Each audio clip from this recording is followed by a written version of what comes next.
尊敬的各位来宾 Distinguished ladies and gentlemen, good morning. Welcome to attend the CIFTIS. And this year, the CIFTIS also have convened the Beijing Two Zones Development and China Inbound-outbound Forum. And this forum is co-hosted by the Two Zone Office and CCG. So please allow me to introduce the host of this forum, Mr. Liu Hong, Vice President and Senior Fellow of CCG. Welcome.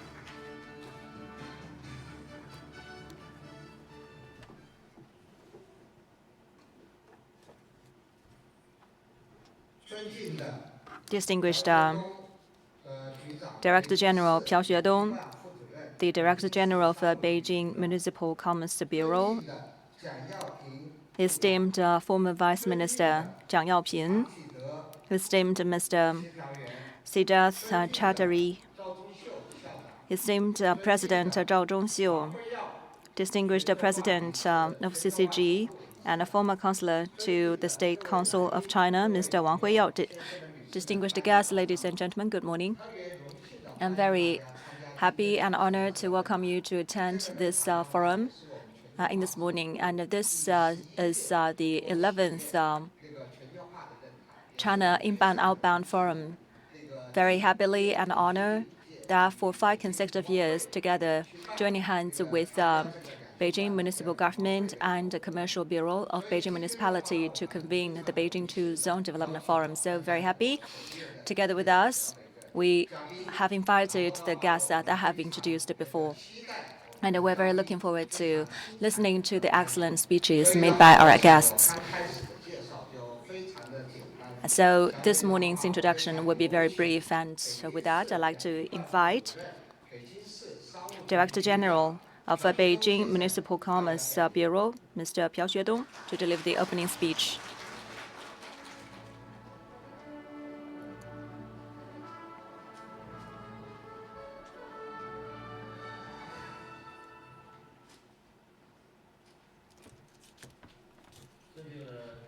Distinguished Vice Minister Jiang Yaoping, Mr. Siddharth Chatterjee, President Zhao Zhongxiu, President Wang Huiyao, guests, experts, and friends, good morning. Today, I'm very honored to be the first to deliver the speech. And this event has been convened for 5 consecutive years. I, as the Director General of Beijing Municipal Commerce Bureau, to attend this event for the first time, but I know, as always, this event is of high level.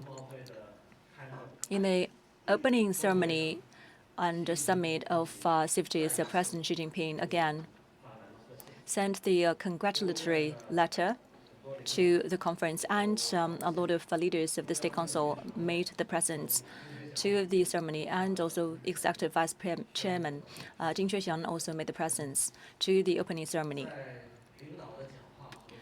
And in the presentations of the leaders and the congratulatory letters, we repeatedly see that a high-level opening up as the basis to promote high-level and quality development. So in this two-zone development in Beijing, we always focus on implementing the plans and also the spirit from the central government and the State Council from 2022, since the two-zone as a plan has been promoted, and our office has been joining hands with the CCG, convening the Beijing Two-Zone Development and the Beijing and China Inbound-outbound Forum consecutively. So please allow me on this occasion give my thanks to our organizations and the CCG, as well as the esteemed President Zhao Zhongxiu and President Wang and Mr. Siddharth Chatterjee to support us. Many thanks to you for coming to this event, and hopefully that through this meeting and this forum, we can better promote the two-zone development in the future. Right now, the global pattern has been deepened its changes, and China's development faced with a lot of challenges and opportunities, faced with this very complex external and internal situations, and a new round of the revolution of the technologies. And China is determined to deepen the reform and also open in a high level. And the third plenary session of the 20th CPC Central Committee stipulated that we have to be firmly opening up and also to develop the high level of the new systems of the economic development in Beijing as the city of the two opening platforms, i.e. the National Comprehensive Demonstration Zone for opening up in services and pilot free trade zone. In recent years, the two-zone development has become the basis to explore new pathways of the opening up of the systems and economic development. And we have set up 40+ cases of the innovations and 60 cases of breakthrough policies by the end of last year. State Council has approved the implementing plan for deepened development of the comprehensive demonstration zone for opening up and national service sector. And after that, we push forward the 2-point zone versions of the policies comprised of 175 measures. Now we have been practiced half of them already with the leadership of the two-zone construction from January to July. We have established newly 1,095 foreign companies, up by 19% year-on-year. New impetus has been injected to the high-quality development today. The Beijing Two Zone development of China Inbound-outbound Forum today is supposed to attract the experts and elites of the sectors to create new pathways and opportunities. And pragmatic opinions from the experts will be listened very attentively and included into the relevant policy documents, and some of them being included into the report acknowledged by the municipal leaders and acknowledged by the viewers. So this kind of pragmatic ideas has pushed forward the high-quality development of the capital society and economy.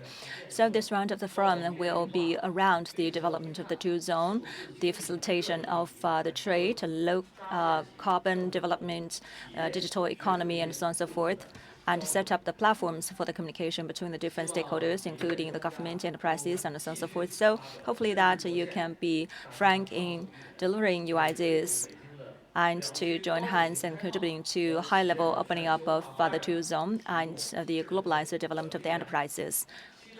And we hope and expect that we can carry on the message and the voice of the opening up of Beijing and to look into the future of the common prosperity. Thank you.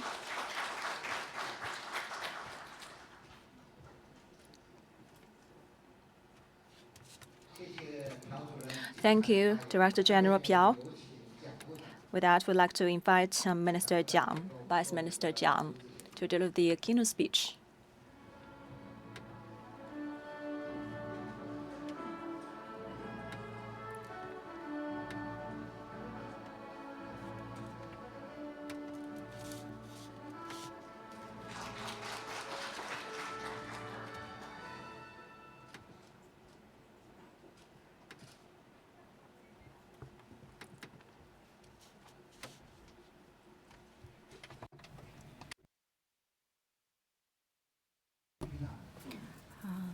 DG Piao, Henry, Mr. Chatterjee, President Zhao Dongxiu, distinguished guests, ladies and gentlemen, friends, good morning. I'm very happy to participate in today's forum. First of all, I'd like to thank the organizers for their invitation. And today, I'm going to speak to you about innovation-driven high-quality development of service in trade. Trading service. Trading service is an important part of trade and an important area of international economic cooperation. In building new development pattern, it plays a very important role. The third plenary session of the 20th CPC Congress decided that we must innovate to improve trading service, and innovation is the #1 driver for high-quality development of trading service in China. Since the 18th CPC Congress, we have conducted more proactive strategies to promote opening up in the service sector, to promote the prosperity of trading service with the following features. Number one, widespread application of digital technology. Digital technology is growing very fast, injecting strong vitality to trading service in China. They have not only improved the efficiency and quality of service and has also created a lot of new formats of trading service. With the deep integration of digital technology in trading service has become more efficient, convenient, and individualized, which provides limitless possibilities for the innovative development of trading service. And second, the scale of trading service rapidly expands. In the first half of this year, the total volume of trading service reached 3.6 trillion RMB, an increase of 14% year-on-year. In the current situation, it is really a big achievement to achieve double-digit growth, and the scale of trading service in China has a record historical high. 3. Traditional service is growing very fast. In the first half of this year, travel service in China achieved 961.7 billion RMB for import and export, growing by 47.7%. And it accounts for 26.7% of all trading service in China, an increase of 6.1 percentage points since last year. And fourth, the potential of knowledge-based service is growing, and in the first 7 months, the import and export of knowledge-based service reached 1,661.79 billion RMB, an increase of 4.7%, accounting for 46.1% of all foreign trade. And fifth, new business formats and models of trading service have been mushrooming, and with the progress of technology and diversified market demands, we've seen a number of new business formats and models in trading service, which continue to drive the development of trading service in China. And sixth, China has made active achievements in the pilot projects of opening up the service sector. Since we launched the pilot project, we had a number of pilot zones in Beijing, Shanghai, etc., and especially the two-zone development has actively promoted the opening up and the cooperation of trading service in Beijing, which was mentioned by DGPL just now. We have introduced a number of measures to promote the high-end development and diversity of trading service and accumulated valuable experience for comprehensive opening up of service sector. On the whole, we have been steadily growing trading service and has improved international competitiveness in service. And right now, we're at an important period of opportunities for improving trading service. And in the new situation, we must use innovation to drive development, to promote the optimization and growth and efficiency improvements in trading service. And here I would like to make a number of recommendations for high-quality development of trading service. First, technological innovation. we must increase investment in R&D of key technology to promote their deep application in trading service, so as to increase digital, smart, and green trade in service. Number two, institutional innovation. We must actively benchmark high-level international standards to comprehensively implement negative list management system and to promote the development of demonstration and zone for trading service innovation.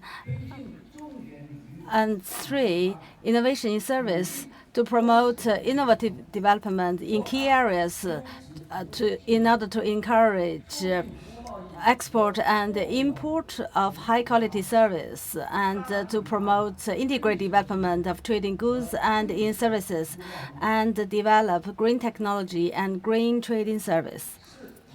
Four, regulatory innovation.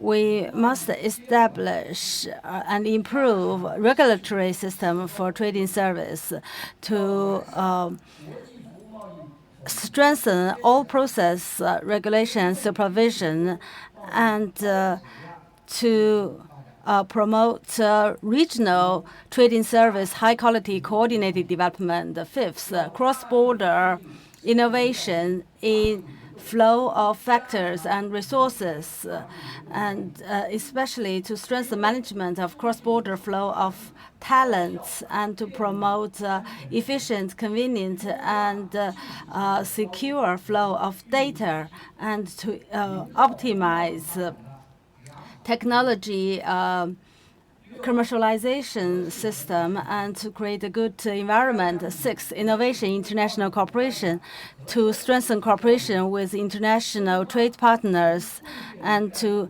deepen cooperation with Belt and Road countries in trading service, and to build international trading service cooperation industrial campus in certain areas.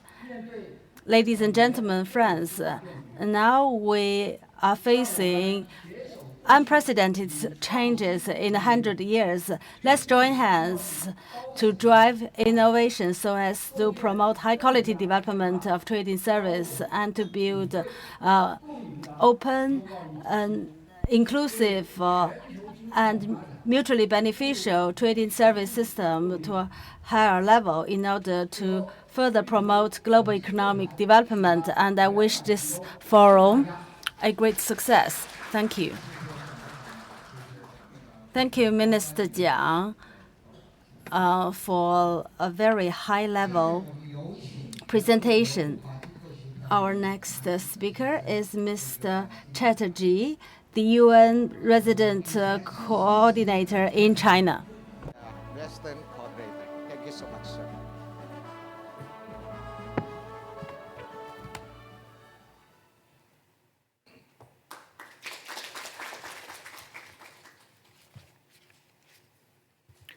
Your Excellency, Minister Jiang, the former Vice Minister of Commerce, Mr. Piao, the Director General for the Beijing Municipal Commerce Bureau, my brother Henry Wang, the President of the China Center for Globalization. Excellencies, distinguished guests, ladies and gentlemen, first of all, I'd like to thank CCG for this invitation to speak at today's event.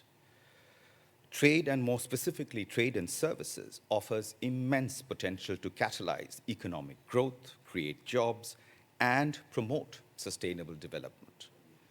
The world, and in particular, developing countries, are facing a series of interlocking crises, including the lingering socio-economic impact of COVID-19, pandemic, increasing risks of conflicts and violence, widening inequality, and the triple planetary crisis of climate change, air pollution, and biodiversity loss. Addressing these challenges and placing the world back on track to achieve the Sustainable Development Goals will require accelerated actions and increased coordination and cooperation amongst all countries. Trade facilitation and other regulatory measures can make it easier for countries to engage in international trade, can reduce trade costs, improve market access, and increase economic activity in both source and recipient countries. Trade is an integral part of the 2030 Agenda, with Goal 17, including 3 targets focused on different aspects of international trade. As the world's largest trade partner and increasingly moving into high-tech, space, and services exports, China is a key driver of trade-related growth, and its focus on signing free trade agreements with countries around the world stands to benefit both China and the global economy. Beijing, where we are gathered here today, is an important player in exploring new ways to facilitate trade, including the National Demonstration Zone for opening up the services sector, the China-Beijing Pilot Free Trade Zone. This initiative and others across China can help to ensure the development of a business environment that is attractive to the new and emerging industries that will drive economic growth, create jobs, and decouple economic activity from the use of natural resources.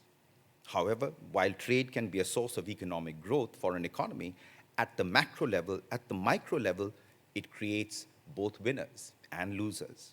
As the United Nations Secretary General, Mr. Antonio Guterres said, and I quote, "Trade has become a double-edged sword, a source of both prosperity and inequality, interconnection and dependence, economic innovation and environmental degradation," end of quote.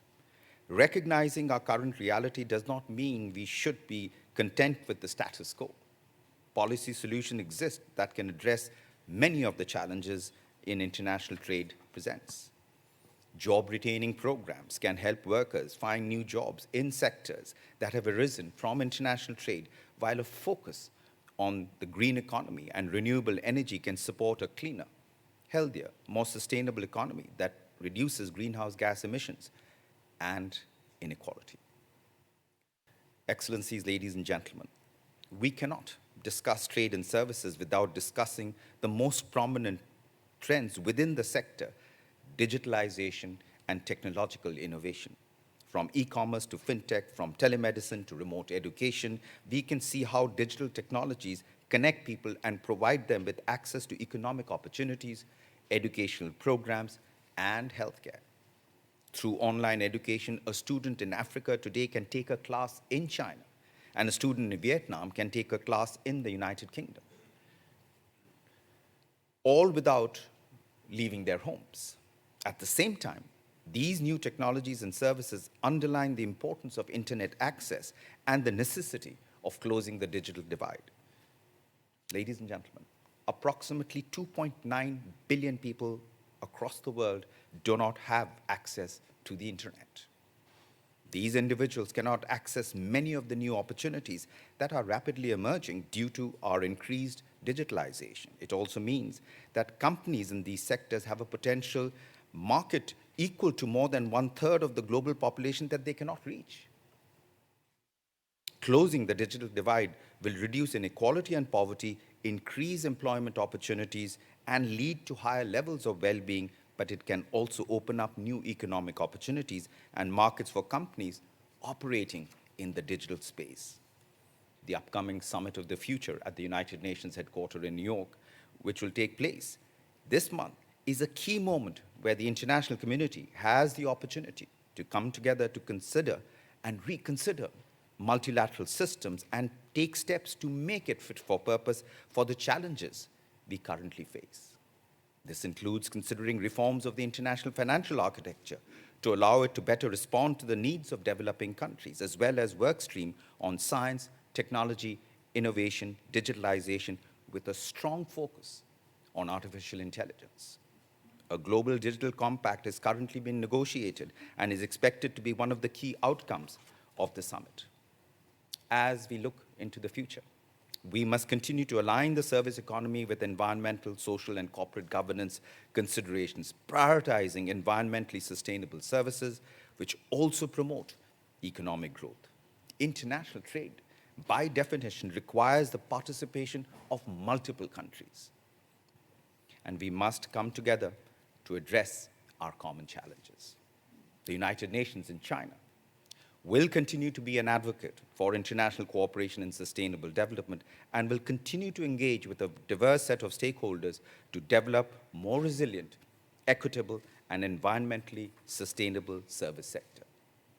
Ladies and gentlemen, I look forward to our continued collaboration and cooperation to creating a future where the trade and services benefits all nations, regardless of their size or stage of development, creating a more prosperous, equitable, sustainable world that leaves no one behind.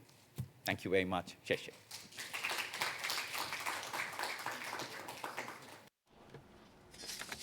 Thank you, Mr. Chattery, for your excellent remark. I'd like to invite President Mr. Zhao Zhongxiu of University of International Business and Economics to deliver the speech.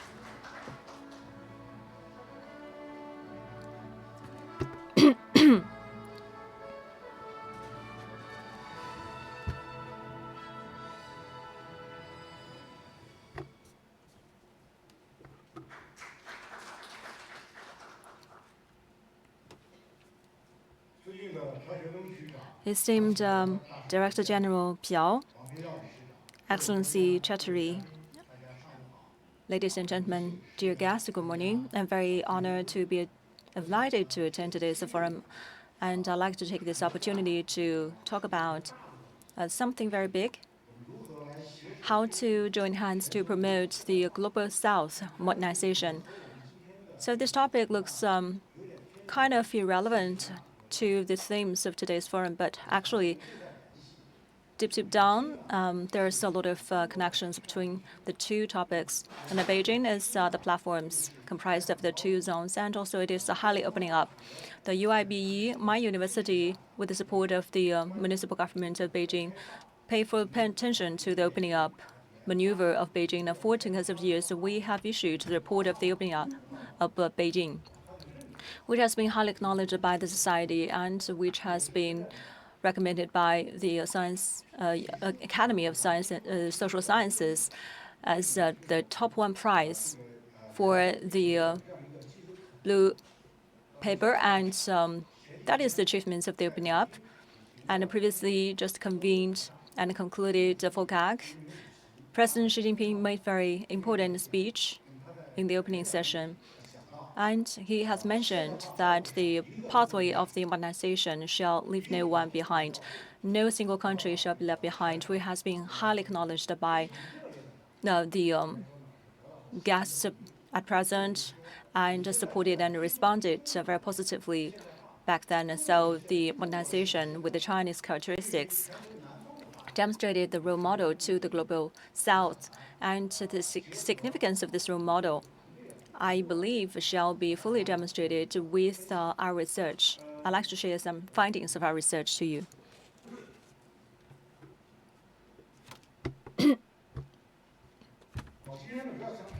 Today, I mainly want to talk about 4 aspects. The first one is about the participation of the Global South on the making of the trading standards and rules, and how to look at the opening up. When we are looking at the history of China's opening up, put it into the whole history, the Opium War forced China to open our door. That is a sort of passive opening up. And opening up and the reforms is the kind of proactive opening up. In the process of the opening up, we have to be interactive with the international arenas. So at the launch of this conference center, we can see the negative list, the management of the negative list, and this negative list has been shrinked.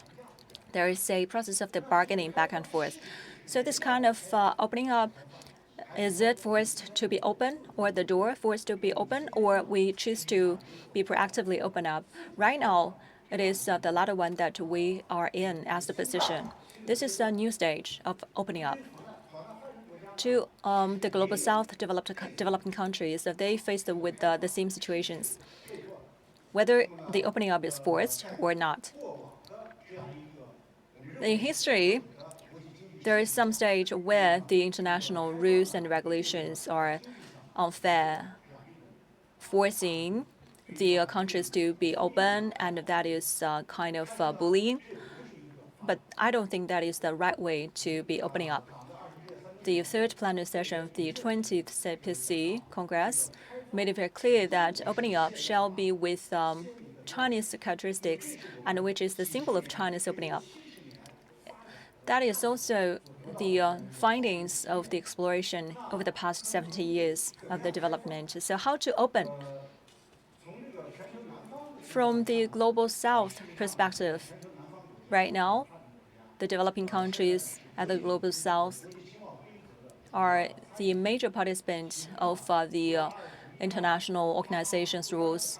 Apart from 23 developing countries, the rest of the 100 countries are the members of WTO right now. So they are in the multilateral systems in a very active manner. So of course, right now, this trading system has been challenged very much and aggressively.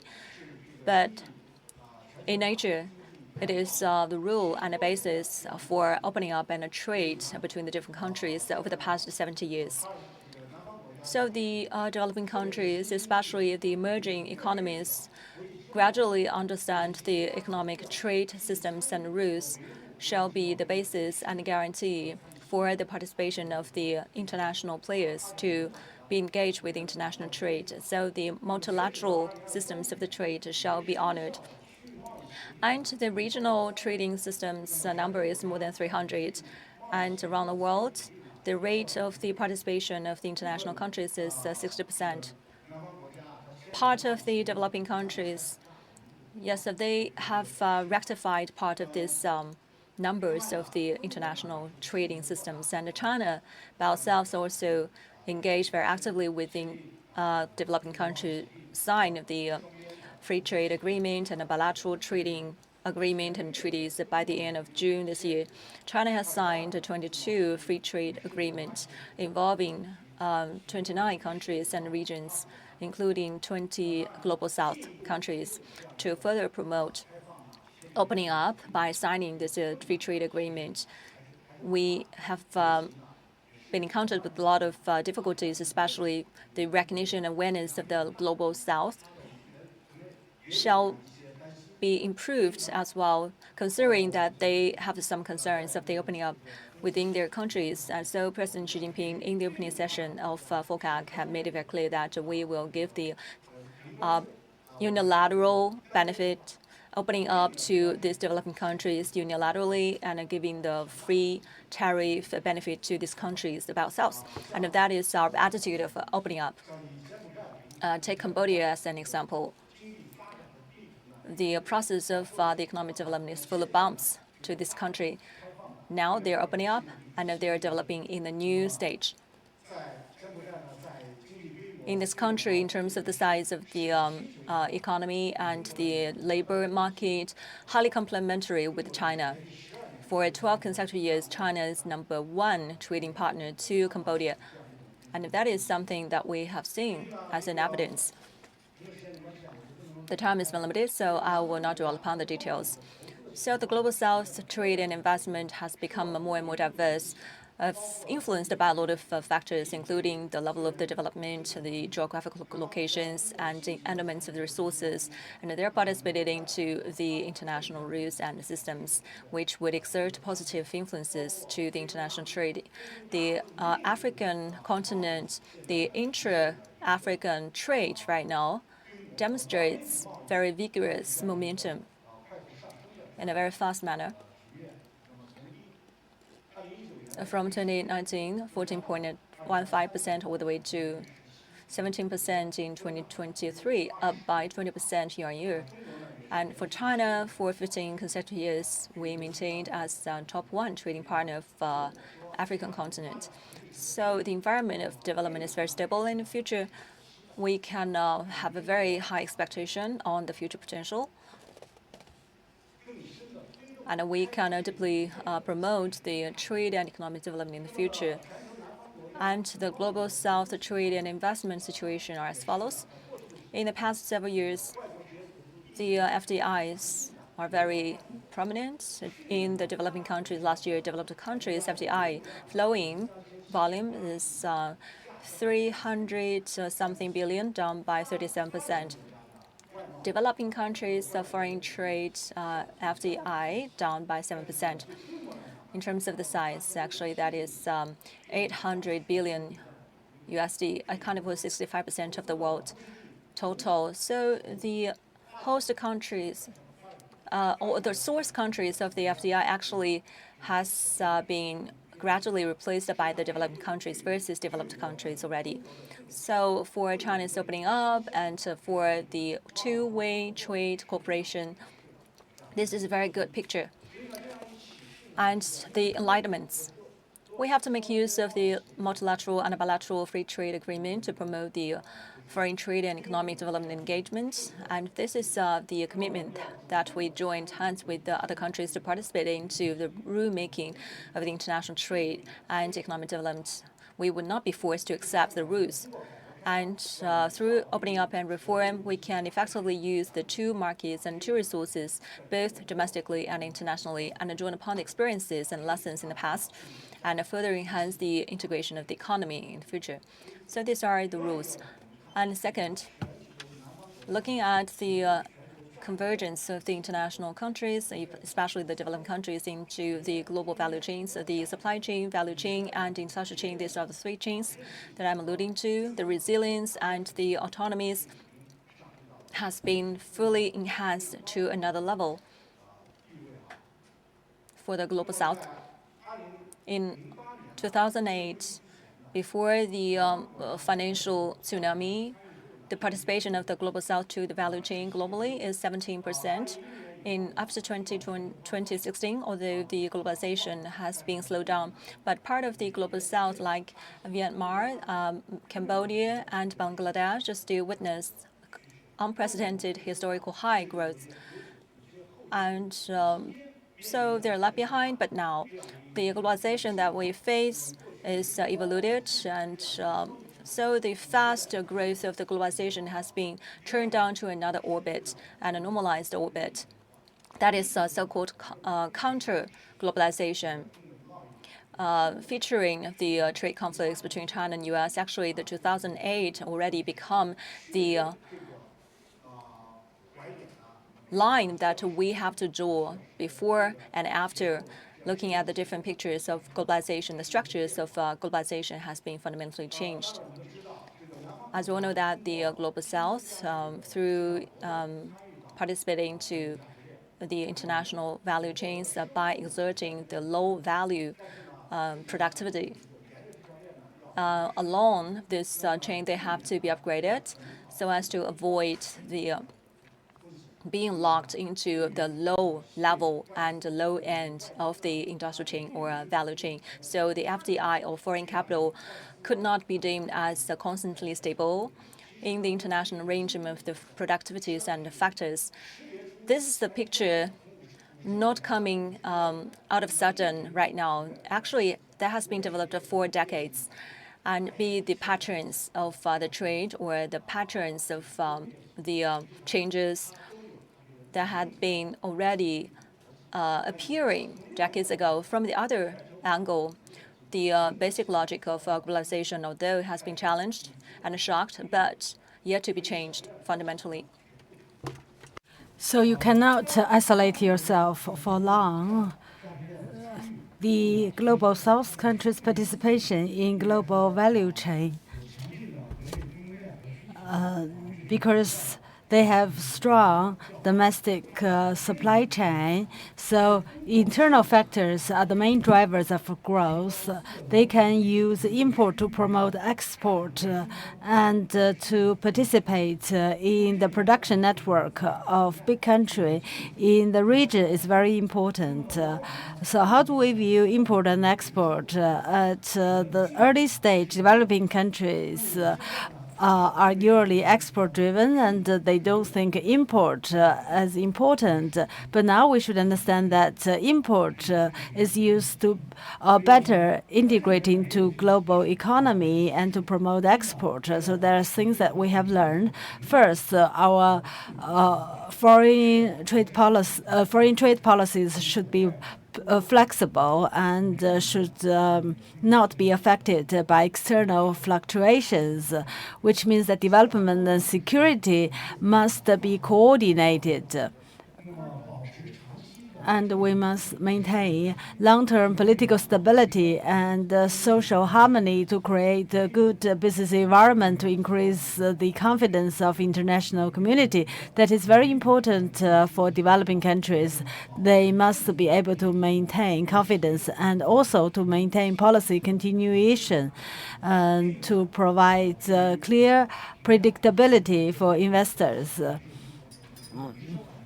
So that's very important for good business environment. And by adopting going global strategy and other policy measures to promote domestic companies to go global. So today our forum is talking about globalization of Chinese companies.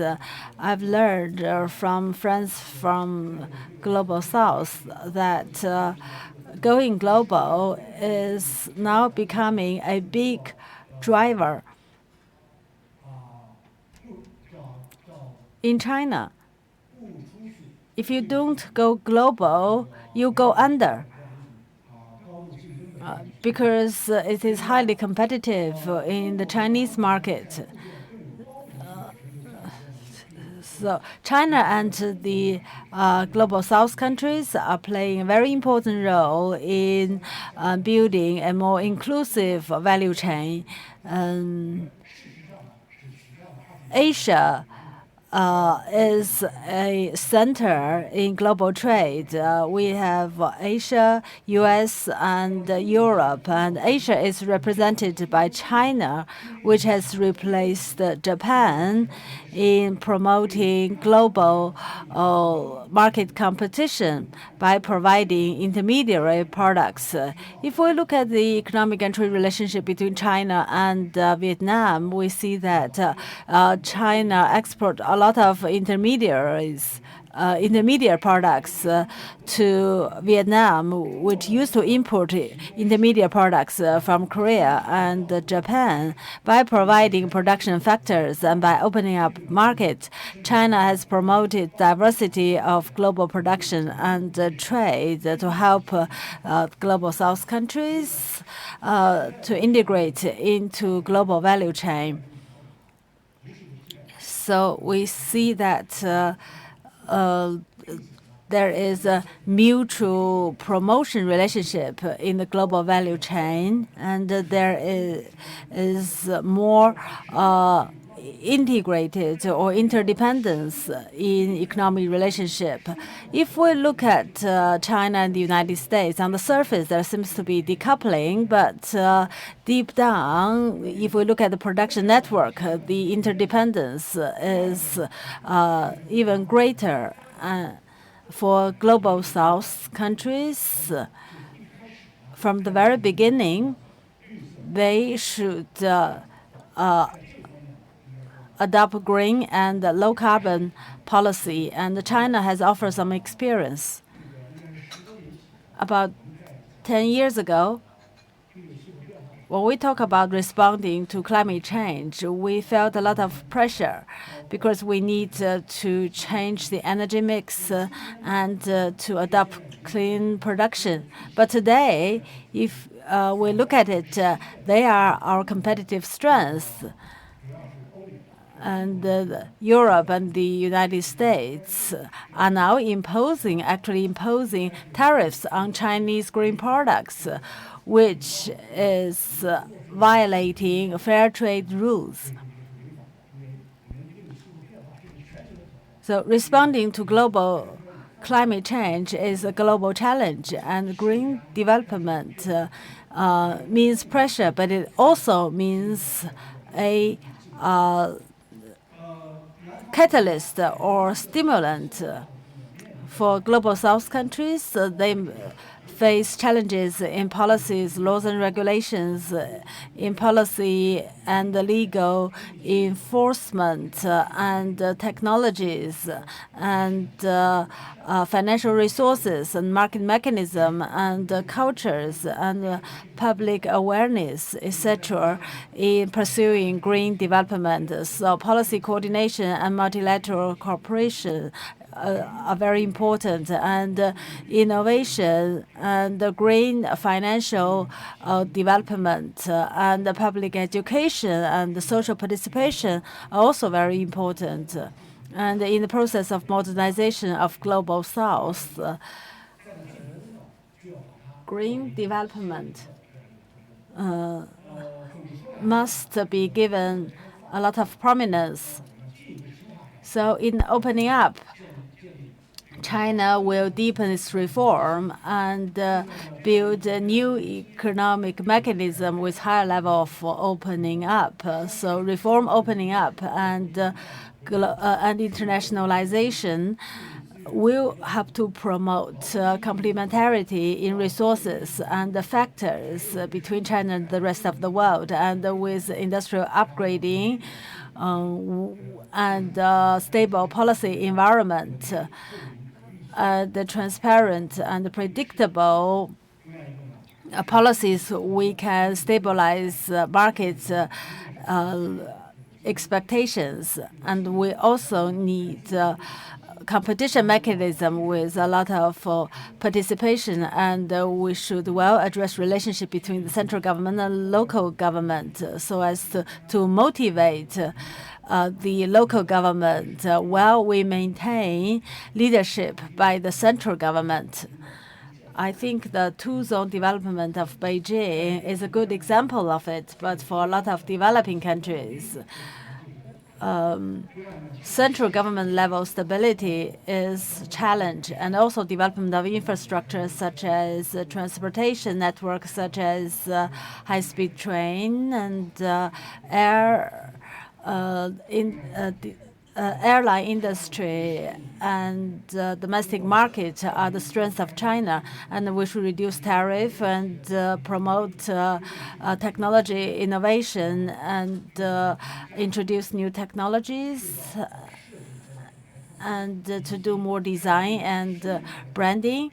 We can then move up the value chain and to help trade in service. As Minister Jiang said that trade in service now accounts for 14.6% of China's total foreign trade. In the past, trade in service has only a share of 15%, but in developed countries, it's 30%. So it means that trade in service in China still has a long way to go. That's why we must promote high-quality development of trade in service and to promote international development cooperation and global development initiative and BRI are very important in digital transformation and international cooperation. And especially in cross-border e-commerce and digital trade, China has very good practice. A lot of developing countries have great potential for application scenario, and after they have improved the last mile service, then they can take off.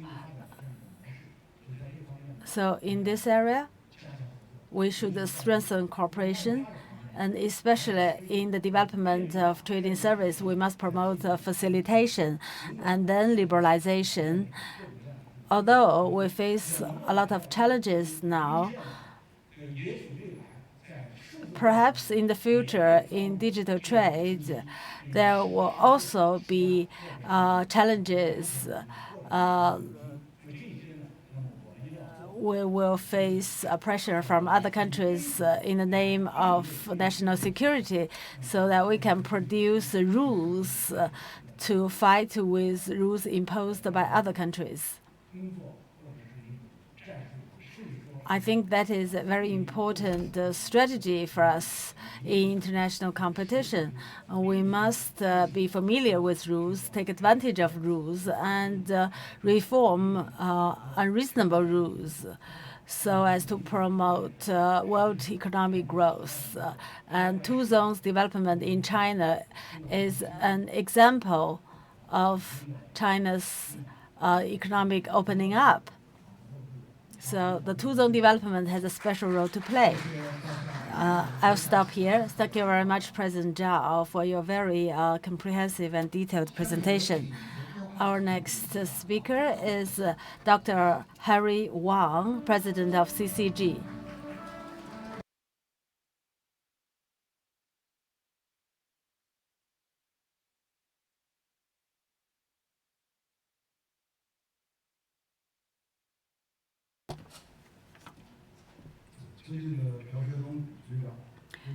DG Piao, President Zhao Zhongxiu, Ambassador Chatterjee, and Minister Jiang. Very happy that CCG and the Beijing Municipal Commerce Bureau is holding the 11th China Inbound-outbound Forum. And we're very happy to partner with Beijing Municipal Commerce Bureau, which plays a very important role in CIFTIS. And we have a special forum to talk about globalization. And later on, we'll have a panel discussion with very distinguished guests. We had very good opening keynote speeches with good recommendations by President Zhao. And DG Piao talked about the support, our support to CIFTIS. Trading service has become a new engine for economic growth. Beijing municipal government and MOFCOM have been promoting CIFTIS for a number of years to promote Beijing as a large and emerging center of trading service. In global trade, the trading service has increased its share from 2013 to 2023. Global trading service increased by 4.9% year on year, about 2 times of the growth of trading goods. And trading service is now 1/4 of China's total foreign trade. In global foreign trade, and in 2023, China's trading service increased to 933 billion RMB from 4 billion in 1949, and the trading service includes tourism and studying abroad and digital economy, etc. And tourism impressed me very much. Since we lifted restrictions on COVID, we have more and more international travelers coming to China, creating a new record. I think that the government has done a very good job in providing zero-free policies for many European countries, and also to provide transit visas of 144 hours, which is very helpful, and it increased the number of flights. And now we still have a lot of students studying abroad, including 300,000 in the United States. So we maintain the momentum. As well, we can see the travels between China mainland and Hong Kong, Macau, and Taiwan. And 2.8 million Taiwan people traveled in China mainland by the end of this June. So I believe this trading services and also the tourism performance was very impressive. And Mr. Piao, you used to be in charge of the tourism projects before, so you must be very experienced. And also Olympic Games, Winter Olympic Games are the very much landmark event. And also President Zhao mentioned the green development, the low carbon development transformation. Yes, I agree with it. Globally, we can see the transformation driven by digitalization is phenomenal. And China right now is #2 digital country. Probably in the future will take place #1. And the blockchain AI is accelerating the momentum. So the whole chain and the whole areas will be covered by digitalization and the service driven by digitalization across borders. Especially, we have paid attention to the flow of the data. And we have to mobilize the liquidity of the data, not only of the goods, the service, but also the digital content, i.e. the data. The data, the more liquid it is, and the more prosperity it can create, the more security it can benefit. So in 2022, the digital trade service is accounting for half of the world, about $2.2 billion USD. So I think digital service is very important and prominent in the future. Previously, we have talked about the green economy. I just came back from Geneva, and Mr. Tu is specialized in WTO studies. WTO recently, today, probably just convened the annual WTO Open Assembly. And this public assembly have a special green transformative thematic workshop.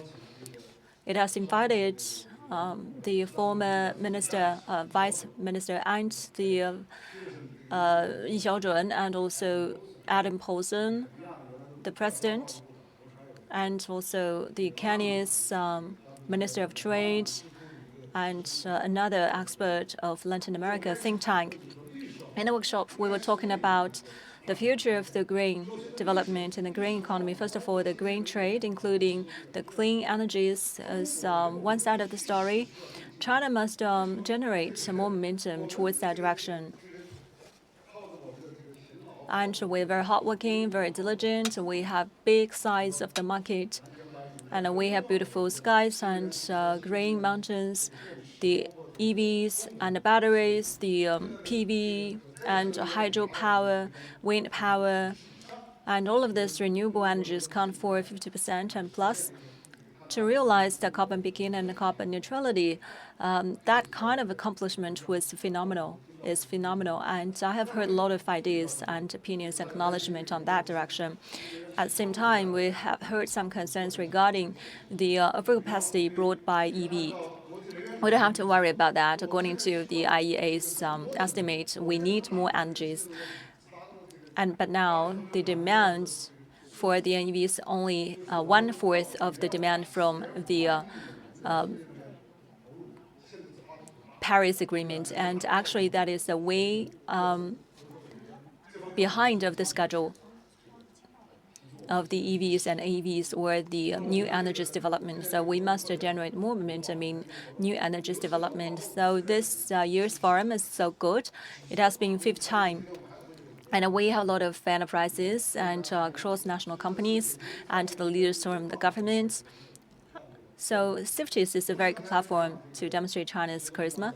And like Mr. Zhao mentioned, that in this forum, we would see a lot of concrete measures. The previous forums interactions have been talking about the problems and concerns and worries responded by those municipal government and municipal commercial bureau of Beijing, and widely concerned questions has been put forward and responded by the government very proactively. So we'd like to congratulate for the issuance or launch of these policies, and also gratitude to the participation of the guests, as well as the support from the municipal government and the commercial bureau. Thank you. Thank you, President Wang. Now, please stay on the stage for a while, Harry, and later. CEG actually had produced a report on the Chinese enterprises going global challenges and opportunities. So we'd like to invite Henry to deliver a speech introducing this report. So I'd like to take this opportunity. It's a very rare and a very valuable opportunity on the occasion of CIFTIS to introduce the findings. And these are the findings of international studies published in English version. I'd like to report to you the findings from this report. And also we have Mr. Tu and Mr. Zhao, President Zhao and Professor Tu together with us, and the Chamber of Commerce guests. It's a very good opportunity. So this is a book. The title of it is Challenges of Going Out by Chinese Enterprises and how they cope with the challenges going global. The Nature is one of the biggest publisher in the world, a Springer Nature publishing house. We have produced a series of the book in a collection. This is the third one. The first book is the globalization trends and features of globalization. The second is the strategies of going global. And this one is the challenges of going out. You can check on it online. And very briefly introduce this book. The CCG series of globalization for Chinese enterprises is to emphasizing the trends and features of going out by Chinese enterprises. And we can see the stable trend of the investment from outside. But how about the other way around? Like the FDI or direct FDI by Chinese enterprises overseas, and in some cases have been included into this book. In the Chinese Academy of Social Sciences, for 10 consecutive years, every 2 years, one book of reports of Chinese enterprises going out would be published, and that is a very traditional landmark finding and report. And this has been acknowledged by or as shortlisted into the collection of the Internationalization and Globalization report by Chinese Academy of Social Sciences. And another one is China's Goes Global. This book is always trying to follow up the going out trend of Chinese enterprises. So now, here we are, we have this book. The features of this book is to look at not only the successful stories of going out by Chinese enterprises at the same time, faced with the coercions from outside and the isolation activities by some international players and international media. We have to look at the trend of globalization and going out by Chinese enterprises. So what are the challenges faced by them? What are the strategies? What are the positions and goals along the BRI investment? What are the experiences and lessons? And we have invited some experts, contributors of the articles, including Professor Tu, also one of the contributors of the book. More importantly, we collect a lot of cases. I will not take up too much time. And the first part is about the policies, environment for the trade facilitation. Professor Tu contributed a lot to this part. And the second part is about the evaluation of the environment, framework of the analysis and cases. And the second part is the basic trend and influential factors. It is comprised of the report of the foreign investment survey and analysis by Chinese enterprises. And the second report is about the challenges and opportunities for the overseas development by Chinese enterprises. The third one is the M&A risks and how to cope with these risks of M&A. The third part is about the legal affairs and compliance issues. Like the World Bank also have done some analysis regarding how to compliance and how to guarantee the compliance and how to protect their data and how to cope with the monopoly or how to have some antitrust maneuvers. And also in Japan and in the US, there's some capital invested by Chinese enterprises. And the fifth part is we, together with Mr. Cao Dewan, which is also the Fuyao Group's founder and chairman, contribute a lot with some cases to this book. So looking at the series of these books, so comprise a lot of cases, and actually The blue paper has been published by the Social Science Academy of China, and we published this series of the book, complementary with each other, and they can be downloaded from online free of charge. And we invited the contributors and the authors to contribute the articles to be collected into the series of the book. And we online also periodically footage, some videos about the launch of the book, about the findings from the book for you to view. And we must continue the study, and we must publish something based on the findings. Even during the period of the COVID, we have invited the international and global leaders and experts to join the dialogue. And so these are the English versions, and more than 100 books published in English are available right now. So you will be warmly welcome to view them, and there are a lot of books regarding how to attract the foreign talents as well. Thank you. That's all for me. Thank you.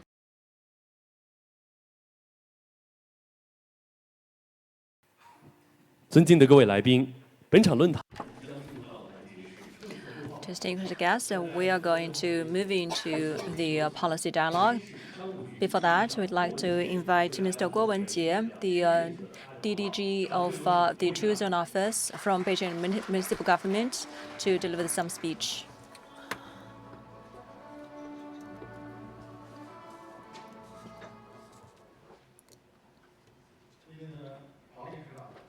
Distinguished President Wang and Chairman Ma, Vice Minister Jiang, and Mr. Zhu, ladies and gentlemen, dear guests, good morning. I'm very happy just now. I have heard Henry talked about the honor to join hands to convene the Two Zone Development Forum and China Inbound-outbound Forum for 5th times, and very honored for myself as well. I'm just took the office, and not long ago. And previously, I was in charge of the International Consumption Centers development, which is specialized in the domestic trading, domestic consumption, of course, something to do with the foreign investment and trading services as well.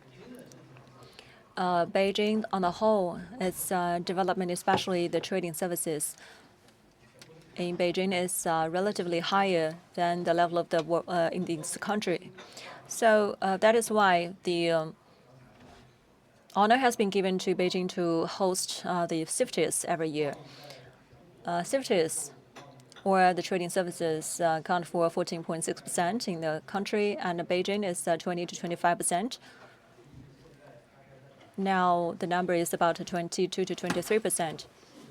Digitalized trading services right now, talking about the digital service or trade service, from the definition of MOFCOM, account for 50% of the trading services.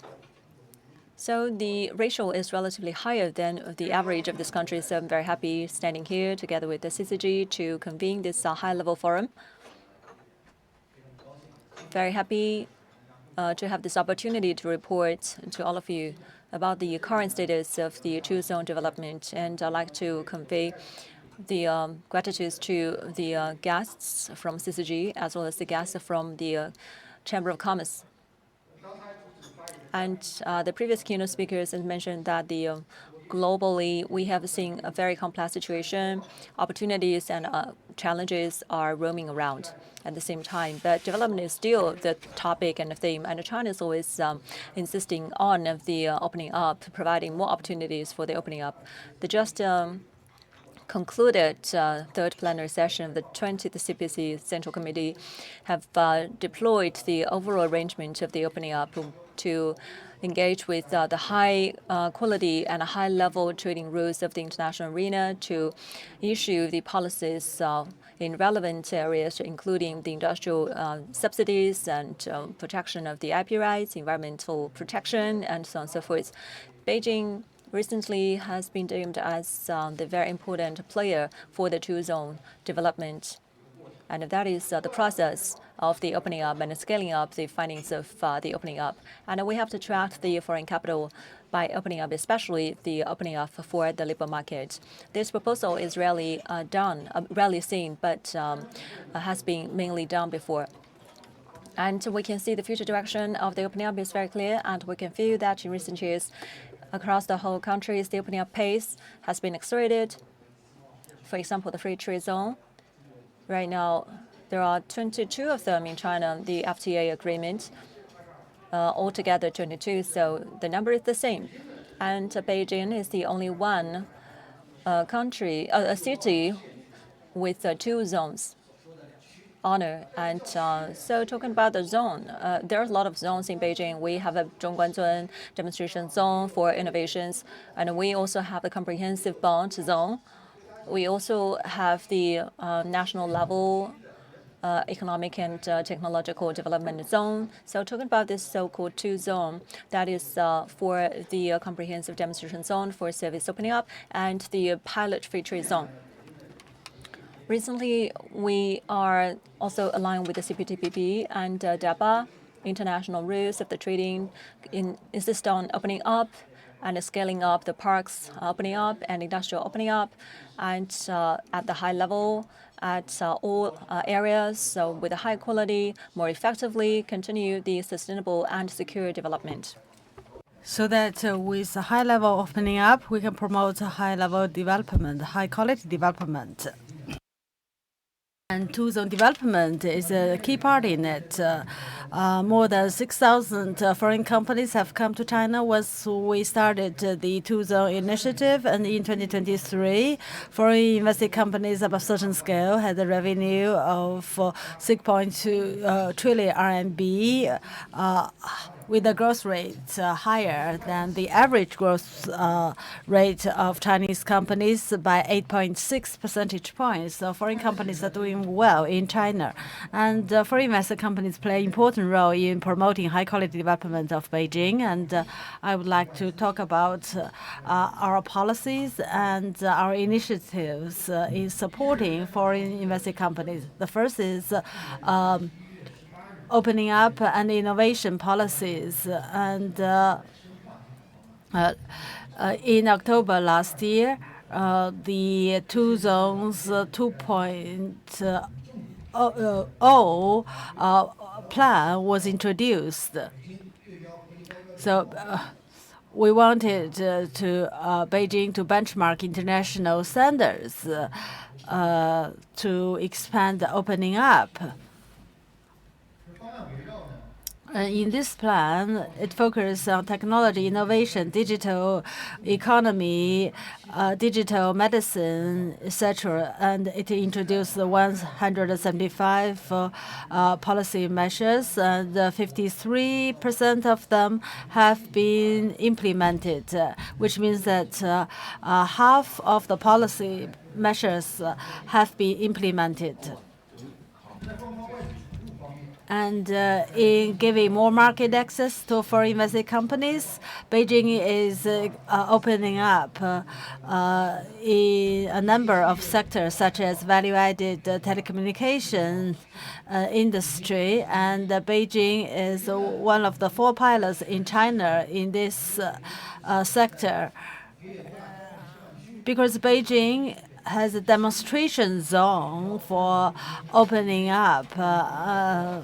And the zone covers the whole city, so ISP and online data transaction, etc. And information protection are all opened up to foreign invested companies, which means wholly foreign invested companies can access these sectors. And internet VPN service is also open to foreign invested companies in Beijing. And Shanghai in Lingang Zone and Pudong New Zone, they can do the opening up. And in Hainan, in their free trade zone, they can do the opening up. But in the whole of Beijing, this is allowed. And a few days ago, MOFCOM and the National Health Commission have introduced two pilot policies. So one is wholly foreign invested hospitals, and this is deeply debated on the internet. What kind of impact will the foreign invested hospitals have on Chinese healthcare system, and what kind of shock it will deliver to the public hospitals in China? So on the whole, we think that this will introduce more competition and can meet demand at various different levels, so that people can have more choices to have their medical service. So in the whole of Beijing, foreign invested hospitals can be established, and within the Fifth Ring Road, it is made clear that we will build no more public hospitals, but foreign invested hospitals can still build within the within the Fifth Ring, and some new technologies in diagnosis and in stem cells are opened up to foreign invested companies registered in the free trade zone, and they can work together with companies in they can work together with companies outside the free trade zones and can sell across the country. So these are two pilot tasks given to Beijing, and genetic diagnosis and treatment and stem cell are open to foreign invested companies in 8 cities, and we are also opening up financial sector with high version and low version. For high version, there's high threshold, and for the low version, we are open to a number of foreign companies, and the threshold is only 1/10 of that of high versions, so that more transnational companies can increase the efficiency of capital utilization. And QFLP and QDLP have a better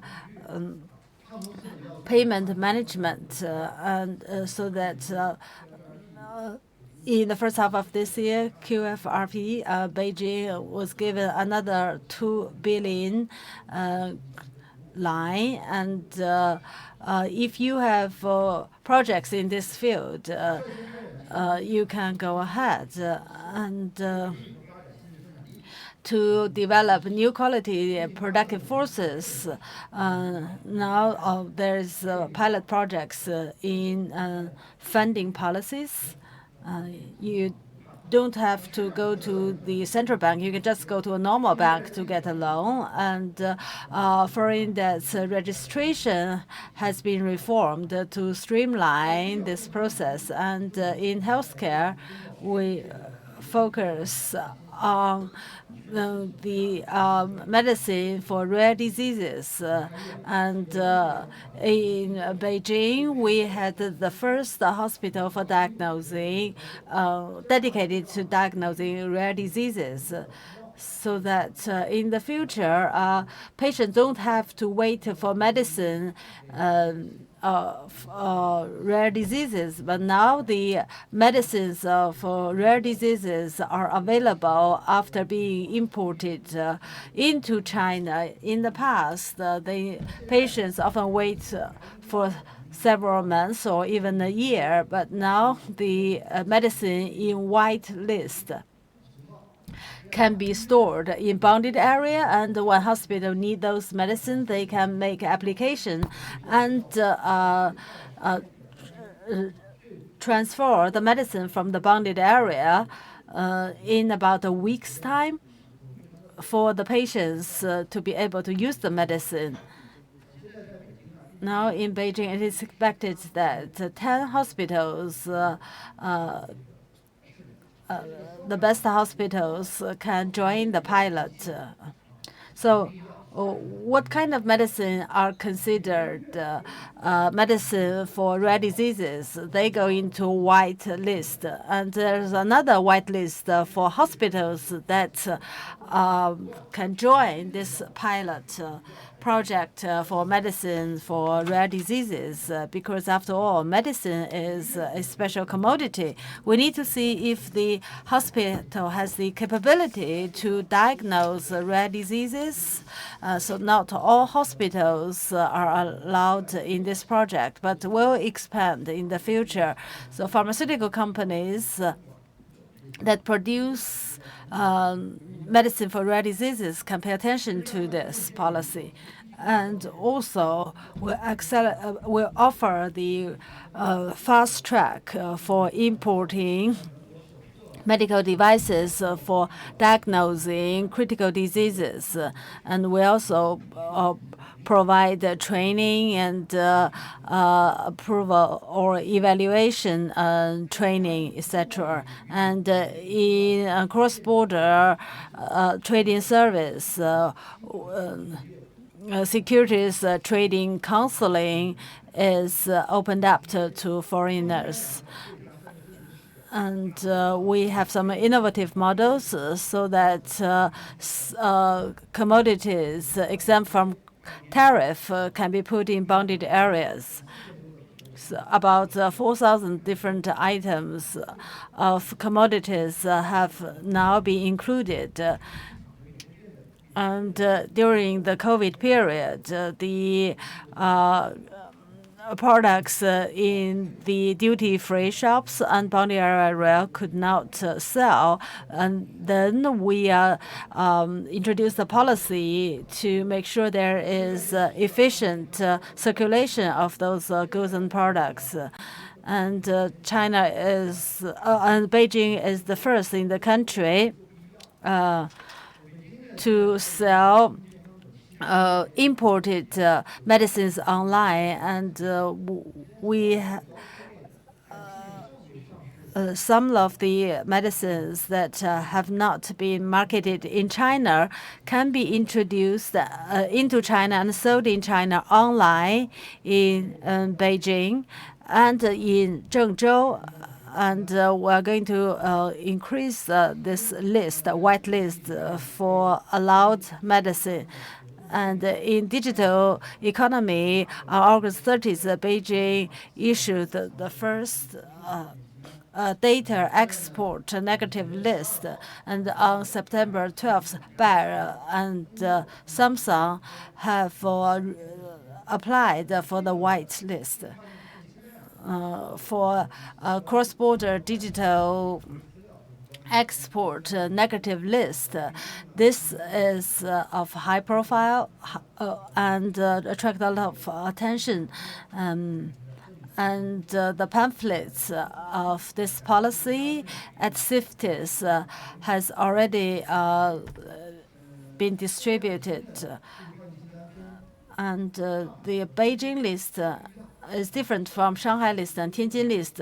Shanghai introduced a general list, and Tianjin introduced a all-sector list, and Beijing introduced a all-sector list, focusing on 5 specific areas. For each area, such as medicine, retail, airline, the kind of scenarios that are applied are identified, and the kind of requirements are also put in the list, such as the signing of agreement. And within Beijing Free Trade Zone, the companies that conducts cross-border data transaction can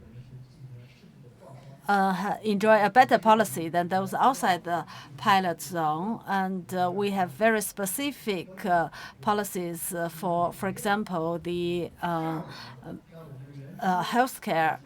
And in the afternoon, in the digital roundtable, and the leader from Beijing Internet Office will share with you more information. In Daxing, Shaoyang, Jinkai, and Haidian districts, we've set up 4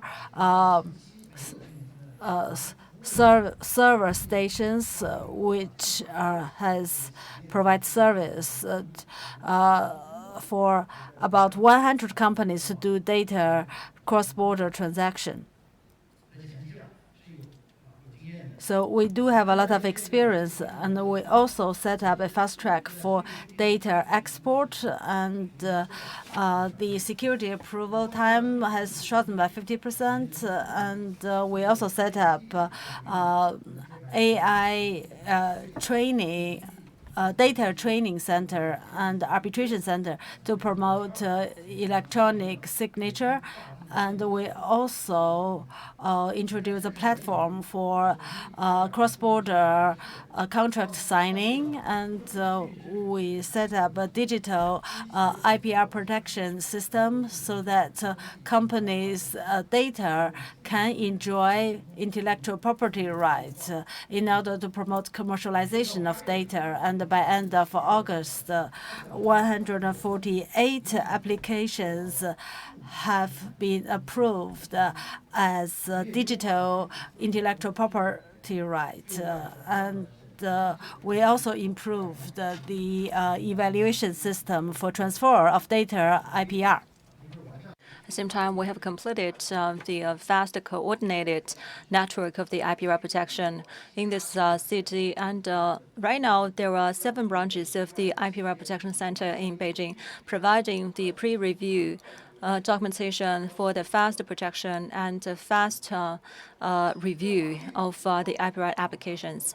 So outside of this venue, we can see a lot of legal firms, and they also set up their booths in this event. And right now we have the notary office center, and the center has been officially launched last month, and that is providing the sharing center of the accreditation and notification. And we have invited the arbitration center of Singapore and Hong Kong Arbitration Center to come and to share the platform together. So the online processing for the dispute settlement of the commercial cases and the trading problems. So as well, the Chamber of Commerce, Beijing, also have set up a sort of center or station providing these shared services to the different players together.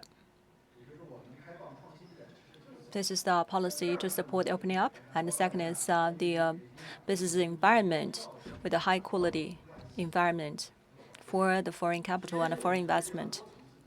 The first one is that the different kinds of the service mechanism have been put into place in March this year. There is some event taking place, and that is the service provision plan activities convened, especially for the MNCs, and to help them to matchmake with the partners in China. The first batch, there are 13 foreign companies acknowledged as the international service partners, including the BMW and Intel and so on and so forth. If you are interested, you can scan the QR code on the screen. We have set up the partnership with the enterprises at the same time. It is service with a commitment. There are 8 services documented. Each one of the partner would have a card of the profile documented by the end of every year. For these partners, we will launch the report of the service to them, and we have to launch a report, a list of the service that we have made according to the commitment, altogether 8 of them, and the feedback will be reported back to this partner. There are some accomplishments or what are the problems that need more improvement or optimization. Now, we are developing the second batch. 30 MNCs applied for the second batch. And right now, we are selecting the second batch. Each one of the batch would include more than 10, and then being licensed within 3 to 4 years. Our plan is that at least 100 MNCs in China will be shortlisted into our partnership. On one hand, we can promote the MNC's operation in Beijing. At the same time, we can help Beijing service being promoted and spread to the world. So CCG, Henry, President Wang, please pay more attention to this program and help us to promote it. We are optimizing the roundtable service mechanism to the MNCs and the package of the services. Periodically, we will listen to the Chamber of Commerce ideas, and trade facilitation will be promoted to provide high quality and high efficiency services to them. And now this is just a program of one scenario streamlined into one event. Because in the past, one venue would involve different departments, but now we streamline them, and then we put them together into one line, so simultaneously they can process the same event, the same problems at the same time to streamline the procedures gone through by the MNCs. Coordination is very important, especially registration, negotiation, matchmaking services for the MNCs. And the legal or rule of law has to be guaranteed, like the foreign investment regulations have been officially put into operation right now. And the fair and transparent and predictable market environment can be created. Not only the top-level legislation need to be launched at the same time at the Beijing level through legislation. This kind of law at the top can be stabilized, and commitment can be made, guaranteed to be delivered to the MNCs. Also, the environment of the talents cultivation has to be guaranteed. We can provide convenience to the talents, inbound and outbound, especially the visa-free and visa facilitation, and experts from outside, especially the executives from the MNCs and their spouses and family members can get this facilitation of the visa procedures into China. 2 years allowed and 144 transit visa-free. Also, 144 hours of the transit-free visa-free procedure has been expanded.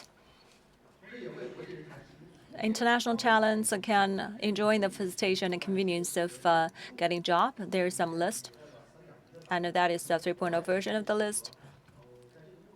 And acknowledged by this list, you don't have to get any examinations to have a job in here. Also, the catalog of the recognition of the vocation, that is the mutually recognizable list. For the international qualification, that is 1.0 version of the list of the qualification. So the professional, vocational qualification, we hope that they can be mutually recognizable by international counterparts as well. Just like the foreign capital into China, we care about the going global capital from China overseas as well as the talents going global. And so the first provincial overseas recognition or qualification certificates platforms, it doesn't have to take too long to be recognized and verified by this platform. And that is FASTCO that we're relying on. It has been entrusted to Jingjing, Hebei, and Tianjin platform. So the enterprises from these 3 areas can also check online through this platform. And we have evaluated 140-something experts. And the 2 certificates that are the permanent residents as well as the work certificate can be done altogether. International talents can enjoy the daily convenience, including the education facilities, international schools provision, and we also have some campaigns and activities of the different cultures and entertainment side for the communication purposes, and also the airports, the 2 airports in China. the demonstration zone for the payment for the overseas tourists are also launched, and there is some friendly commercial circle being convened. So the people coming from outside can enjoy the convenience for the consumption, payment, entertainment, and daily life. Previously, they refused to pay the small amount of the cash, but now the Visa card and some other payment modalities are acceptable right now. Like MasterCard, previously 3 to 5% of the service fee need to be paid, but now you can turn to WeChat Pay and Alipay. There are only 3 out of 1,000 service pay. Of course, that is more preferred. The cost is very low for the payment, and the payment is done by the vendors. 3 to 5% paid by the vendor is very costly. If there is some problem regarding certain transactions or forgotten by the buyers or the foreigner, it is very hard to verify the payment, and then this refund will not be reimbursed. But by WeChat Pay and Alipay, that is more convenient and the rate is low, and also the refund is very easy and convenient. And I also have the POS machine for the payment purposes for these foreigners as well, if they want. I've taken up a lot of time introducing the policies of the two-zone development and opening up. I hope that through this communication, you would be more confident about China's and especially Beijing's two-zone development.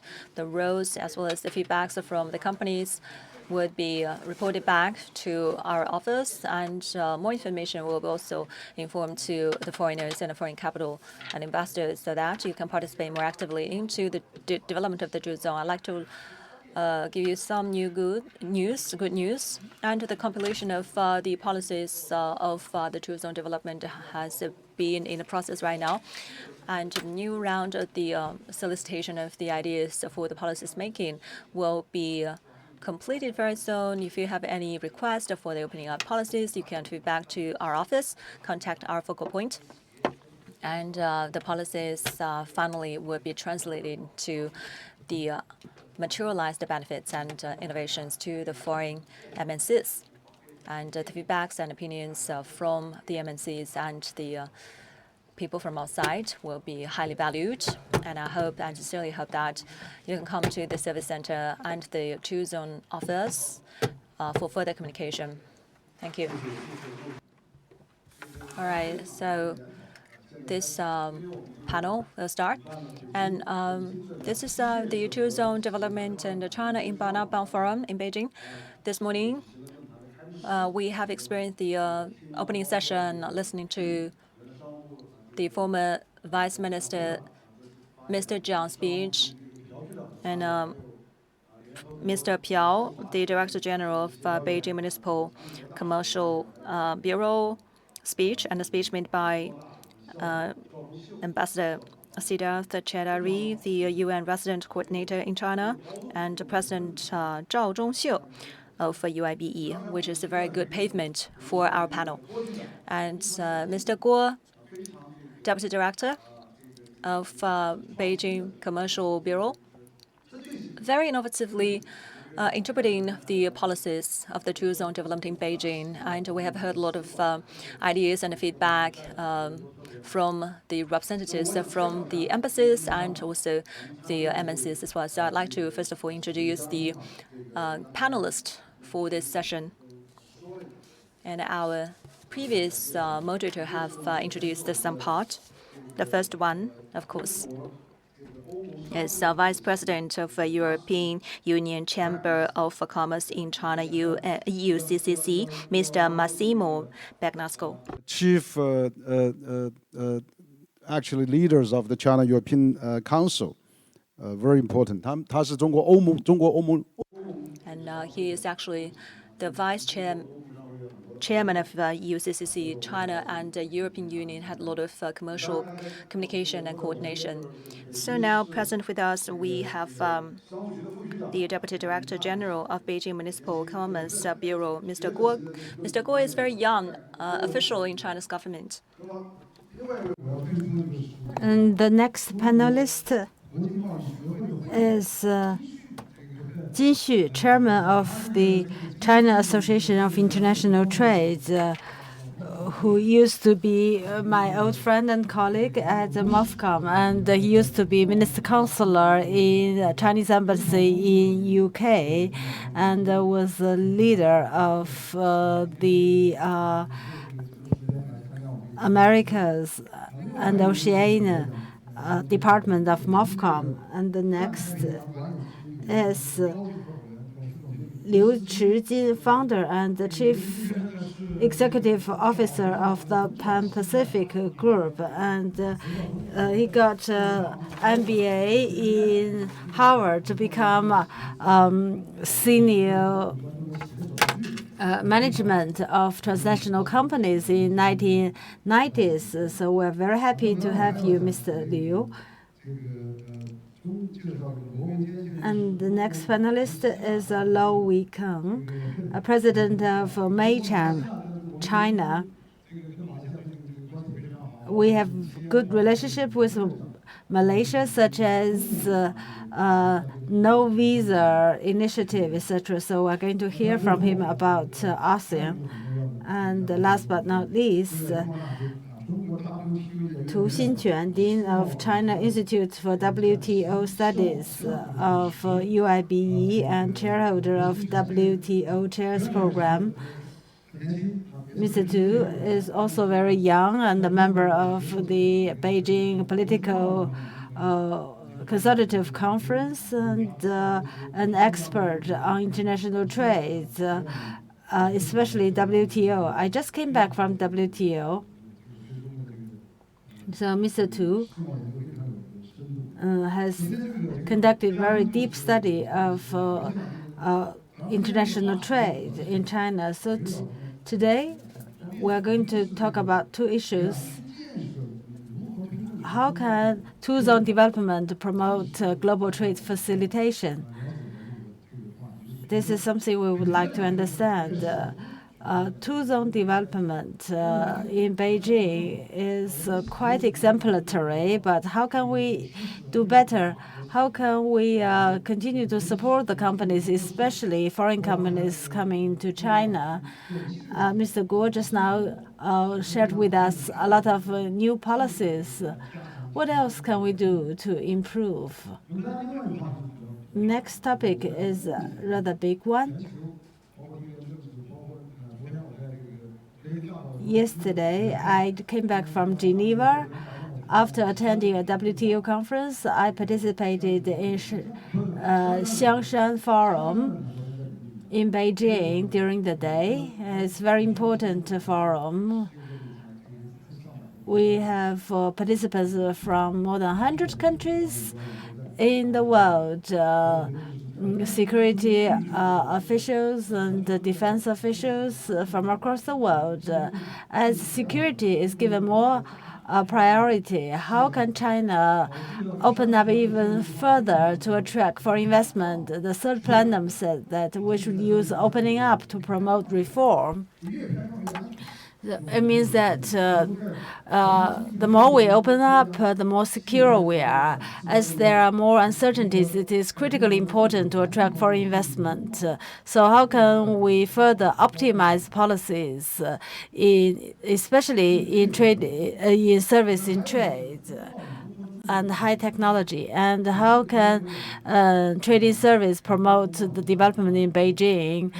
Trading service account for a big part in Beijing's GDP, but how can we innovate in order to attract more international tourists? Hainan is open to 59 countries. Can Beijing do it? And also, how can we attract more students to study in Beijing and promote Chinese students to study across the world? And lastly, what are the major challenges and opportunities for foreign companies operating in China? The Chinese market is attractive to foreign investment. in the first 7 months of this year, German investment in China reached 7.3 billion euros, a record high. And EU CCC issued a report on investment. So how can foreign investors overcome challenges and innovate? So this is a very important forum. And we put this forum online. We have simultaneous interpretation, so the audience will be able to understand.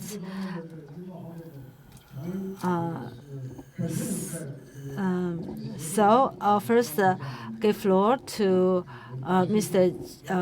Jin Xu, Chairman of China Association of International Trade, affiliated to MOFCOM. Now let's give each panelist 5 minutes. So you can all hear me? I'd like to thank our moderator, Henry, for this meaningful event. Last year, I also participated in your event, and I talked about my experience when working in MOFCOM, and every year we visited the United States more than 10 times. So we went to Capitol Hill, talked to senators, representatives, and state governors. And at that time, I was told that in their Senate and House, they talk only 3 things: China, China, and China. That's about 20 years ago. At that time, they were talking about PRC, People's Republic of China. And last year, the first year since we lifted COVID restrictions, and the foreigner worry about price, risk, and confidence, another PRC. So after 1 year's effort by the central and local governments, we're improving on PRC. As to price, as Mr. Guo said in his presentation, said we have done a lot of work with price. So for invested companies and private companies in Beijing must have find it very heartening about the policies in Beijing since the pandemic. So price is reducing, risk is reducing, and confidence is increasing. So Beijing has 2 zones, the demonstration zone and the pilot zone. And I hope that the policies mentioned by Mr. Guo will be well implemented, so we can be a good demonstration, and a pilot zone will be an example for the whole country. For me, I would like to raise 4 points. Beijing as the capital of China, and the important player in 2 zones, we must dare to innovate in terms of policies. Just now we've been talking about zero tariff for manufacturing industry. Sorry, zero shareholding. In the past,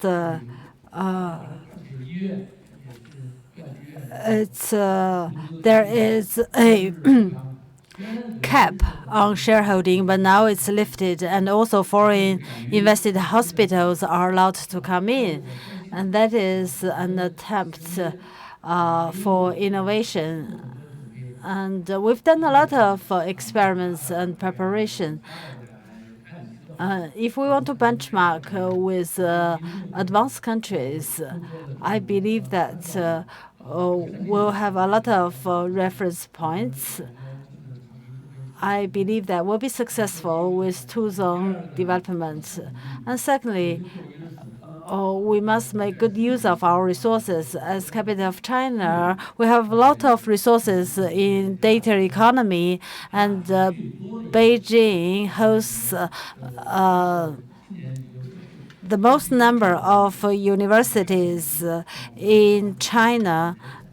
So we have a lot of talents, and we should make good use of the new opportunities of new economy, make good use of talents. And thirdly, we should dare to try including people development policies to attract foreign investment. To show our sincerity. I hope that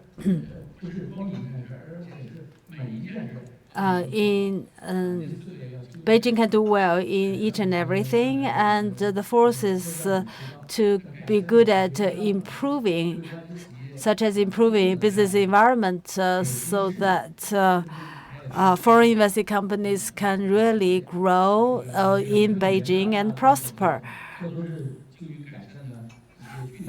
And specific measures can be introduced to improve the environment of doing business.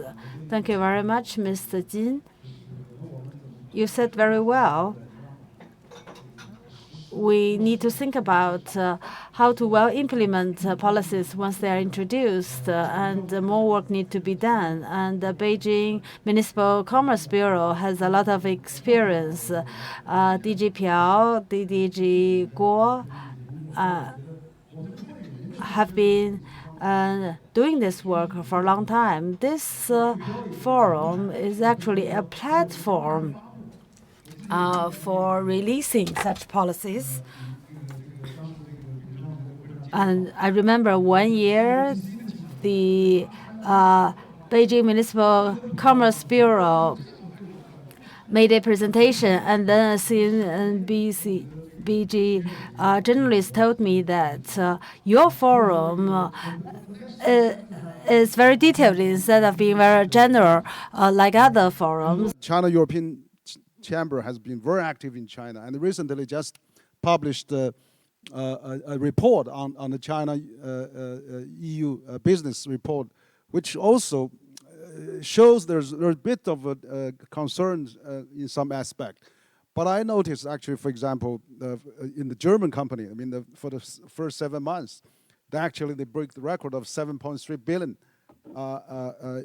US or EU investment in China. So what's your take, and how do you think of this forum, this roundtable, and then what we can do to improve the investment climate? I mean, you are not only familiar with the Beijing, but you're also based in Chengdu, in Sichuan, southwest of China.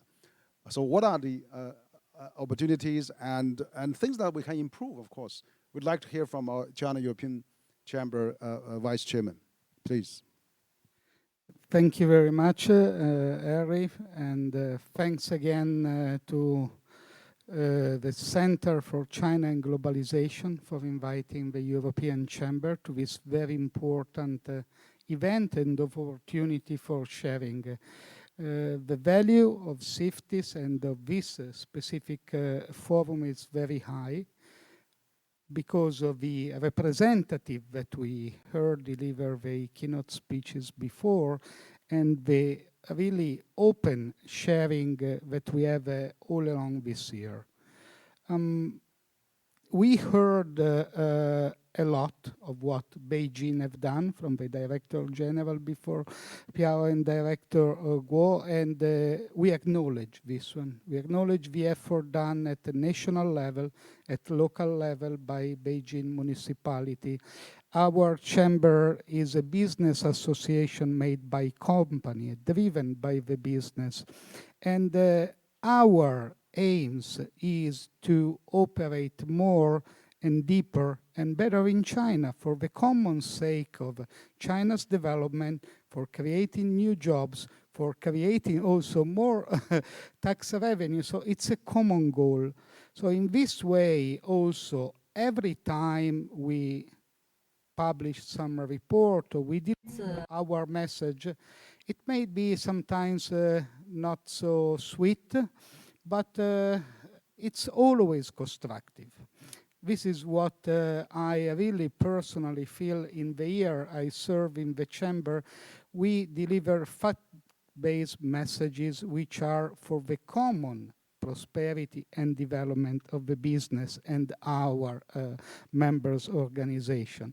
So in this regard, if we look at the trading service sector, well, we know that China, since joined the WTO, has become the center really of the supply chain and global trading goods. But for the trading service, we still have a lot of room for improvement, because if we look at the largest share of GDP that is created both in EU and in China, in EU is 65%, in China is almost 55%.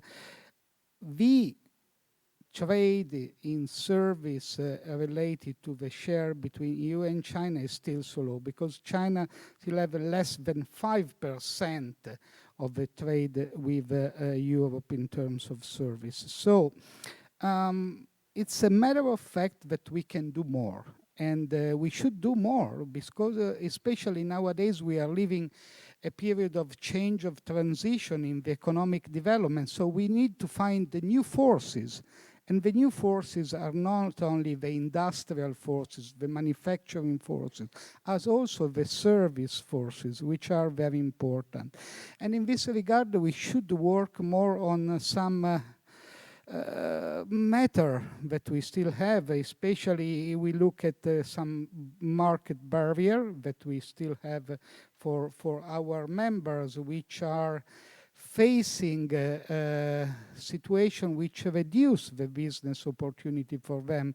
In our recent business confidence survey, 58% said that they miss opportunity due to some still present market access barrier and regulatory barrier. And this is especially in the service sector, because we have 70% of the professional services, 69% of the financial, 82% of the legal, and 65% of the logistic, which face those kind of issues. While if we look, for example, traded goods or industrial sector, it's much lower, just 35% in the automotive and 42% in the petrochemical. So this is really something we have to consider, and we have to work together to improve. Nevertheless, also the public procurement and the cross-border data service are a matter that we can improve. If we look to the ICT sector, for example, we have European operators that at the time of the 4G system, they still have around 30% of the market share in China. Nowadays, they have just one very low single digit. So again, we acknowledge the great improvement done by the local Chinese company, and we are fully supportive of the competition, because competition is in the interest of the consumers, is in the interest of innovation. But we should always consider to have a fair competition and a level playing field. So also, if we look at the provision on promoting and regulating the cross-border data flow issued by the Cybersecurity Administration of China last March, we acknowledge the easing of some compliance burden, and was an important step ahead, very important one. We ask for further step, especially in clarifying some of the terms, some of the requirement. We have terms like the important data, So what are the important data? We have to define it better to let our members operate better, as well as the sensitive personal information. Again, if we could work on this clarification, it will help much more our member to deliver better. As a matter of fact, the economic challenges are touching our company. We have a company in the ICT sector, in the food and beverage sector that reported that their China margin are now really lower of what they can get as average worldwide. Legal sector has the highest proportion of member reporting lower margin in their company comparing to the worldwide one, which is 64%. So in the past, the European company as well, all the companies operating in China really benefit from the rapid growth that China have, and they continue to invest. But now we face a different environment. So we are aware of the opportunity of the huge and innovative ecosystem of the Chinese market, but our company are facing again an environment which still have some barrier, some challenges, and nevertheless nowadays in terms also of the return on the investment or profit is not as good as before. The risks are increasing, and you know better than me that investors make a deep analysis related to the return on the investment and the risk. So for multinational company which has a large structure, strong shoulder and so on, which are well established in China anyway, China is a market where they stay, maybe siloing their operation between the China one and the worldwide one.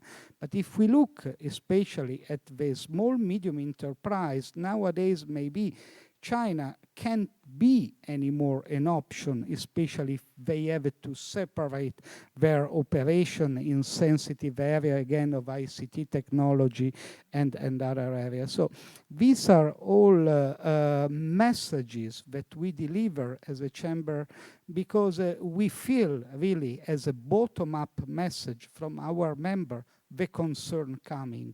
And so when we urge action, again, it's in a proactive way in order to retain as much as possible the company that we have here in China, and then be able also to attract more. The State Council last August in 2023 released a very, very important document, the so-called opinions within 24 points, which we really welcome as a chamber, because we saw in those 24 points really the core of our request and recommendation and the expectation. And we really wish to have faster and deeper implementation of them. We acknowledge that there were some related to compliance, cross-border data transfer, free visa, just for some European Union country. This is also something we should at least enlarge, talking from a European level to all the 27 countries. And the extension of the individual income tax deduction for a foreigner. Again, all important point, but now it's really the time to develop in a faster way. In the same time, also recently, the State Council released the opinion on promoting high-quality development of trading service with high level of openness, which is, again, something that our member welcome, and we look forward to work together also on the implementation. Last but not least, let me also spend some word about the Beijing Two Zones. In our business confidence survey, 65% of our members, so the large majority, are aware about this policy and have expectation on this policy. Again, we should always pay attention to their message. If we look at the 2022 data, 42% were expecting a positive impact. Nowadays, in 2023 and 2024, this percentage decreased to 28%.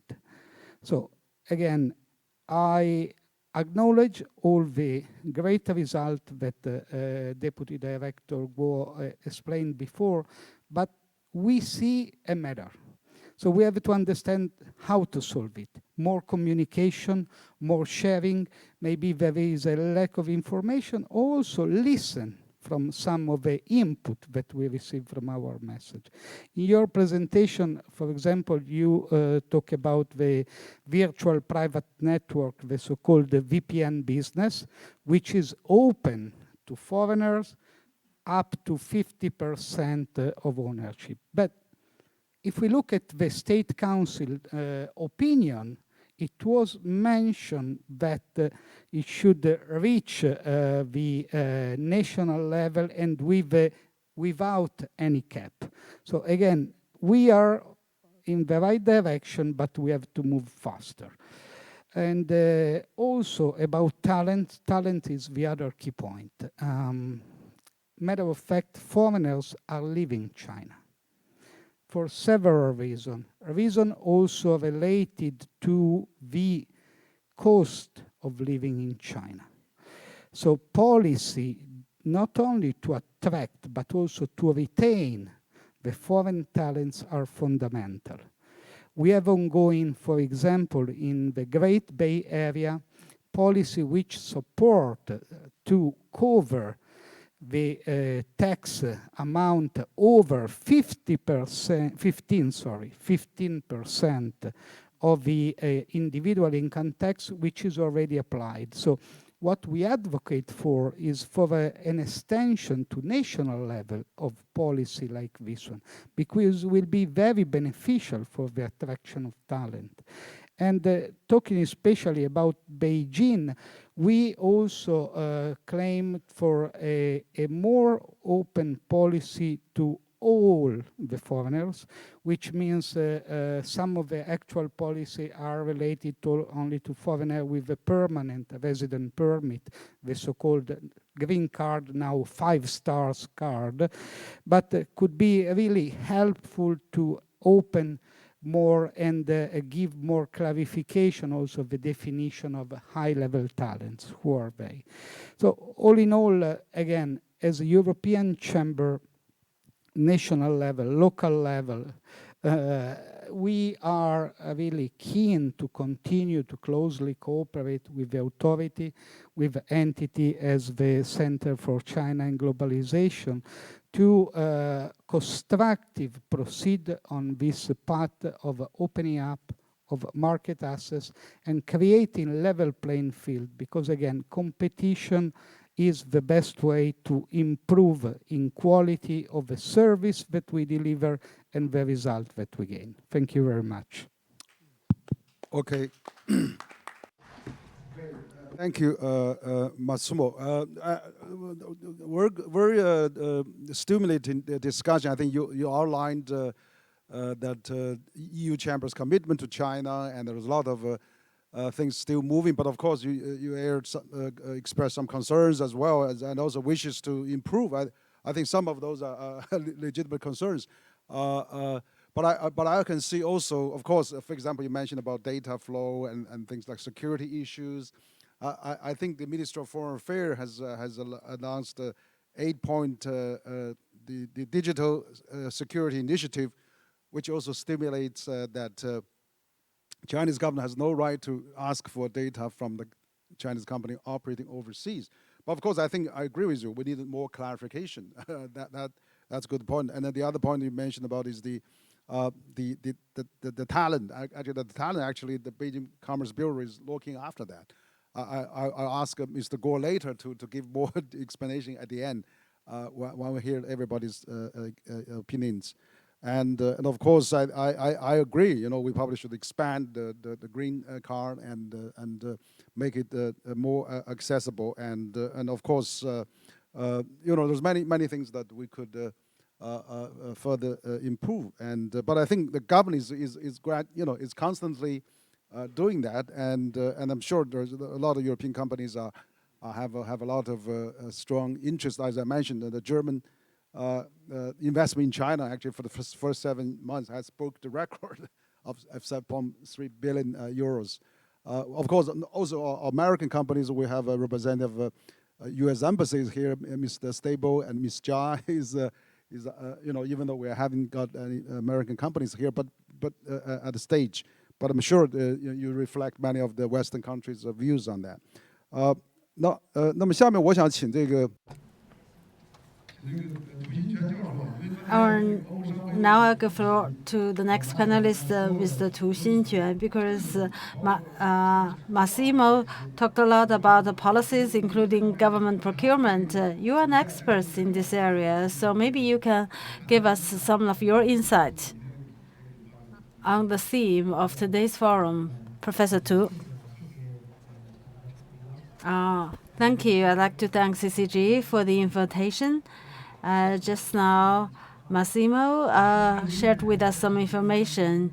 Yes, as to China, it's a very hot topic that about foreign investment in China, and I received a few interview requests on this subject.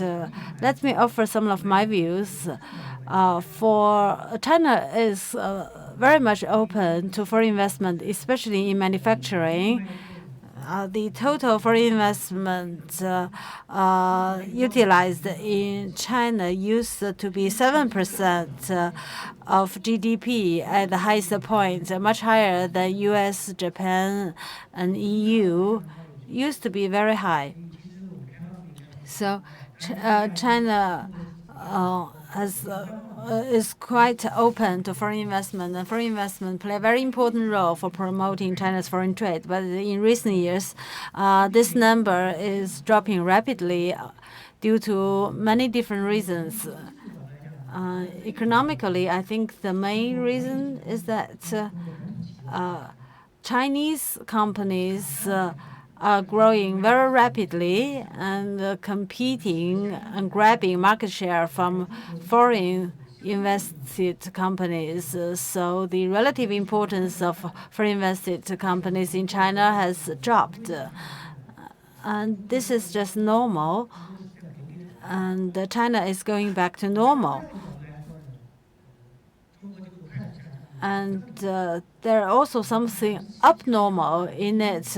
It's dropped from 7% to below 1%, even lower than Japan. So that is quite abnormal. And then there are policy reasons for it, especially in trading service. But of course, there are problems with manufacturing industry.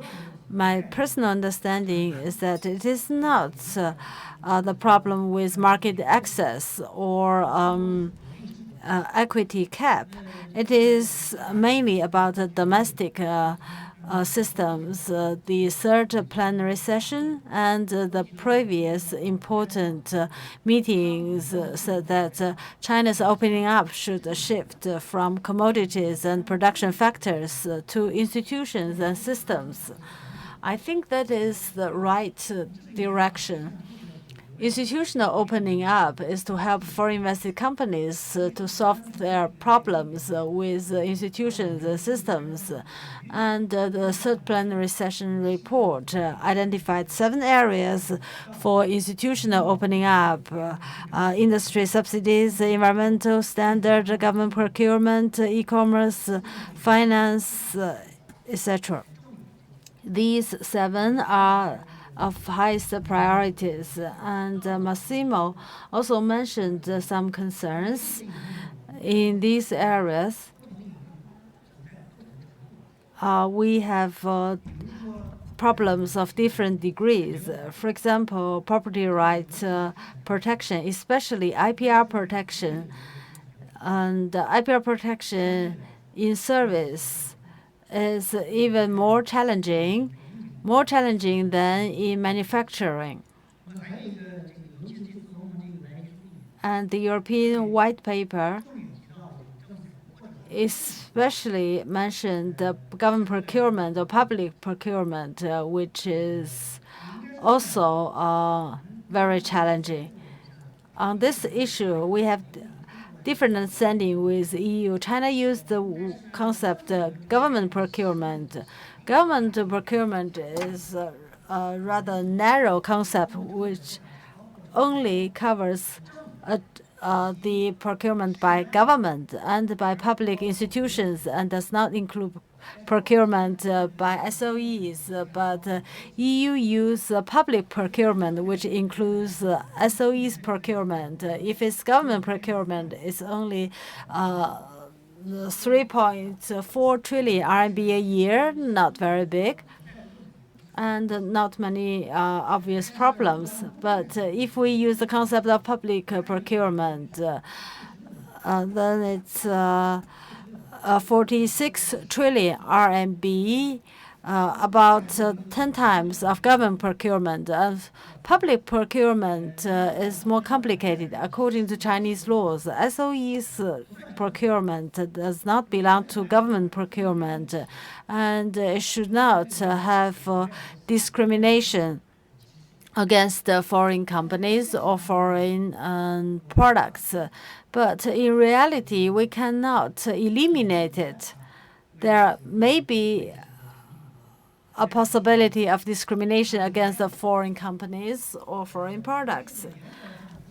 That is not policy, not China's official policy, but it may happen in reality. And in policies, we do not have laws or regulations to prevent such a discrimination.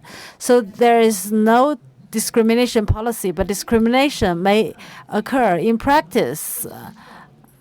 And the potentially discriminated companies cannot appeal to legal resort or legal recourse.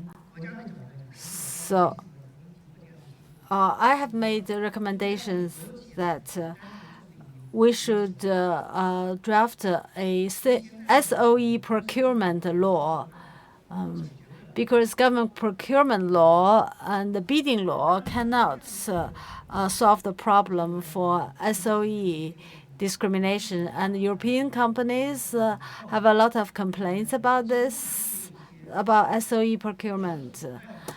And of course, the external environment has changed. Because of geopolitical tensions, some companies and even the government have changed their behaviors. In the past, our top priority was development. The faster we grow economy, the better. But now, some actors prioritize security and minimization of risks. So this change of behavior or of preference has caused to some problems in policy implementation. So maybe we need to use law to correct it. It doesn't have to be a public procurement law, but laws in some other areas should also need to be overhauled, such as evaluation of government performance and evaluation of SOE performance, so as to reduce concerns about security. And another thing that is related to government procurement is the orientation of government regulation. If you look at the relationship between government and market, there's still room for improvement. Now the general trend is to strengthen regulation in environmental protection, health, data, security, etc. There are reasons for strengthened regulation. However, I think that as a result, there is a general trend towards minimizing risks. So regulation has been strengthened to the point of being excessive. For that reason, we need to do somewhat deregulation. And talking about institutional opening up, there is a very good concept. That is to connect with international regulations and the rules. So with international regulation, coordination, and harmonization, we can institute a more reasonable regulation rather than the strongest or most strict regulation. So there are things we can do in terms of institutional opening up. And the DDG Guo has also mentioned that for wholly foreign invested hospitals, this is not new policy. It was introduced many years ago, but foreign invested hospitals were not established because it's not just a matter of policy. If you want to set up a hospital, you face the challenges in terms of regulation, such as medical insurance, doctors, and medicine, drugs.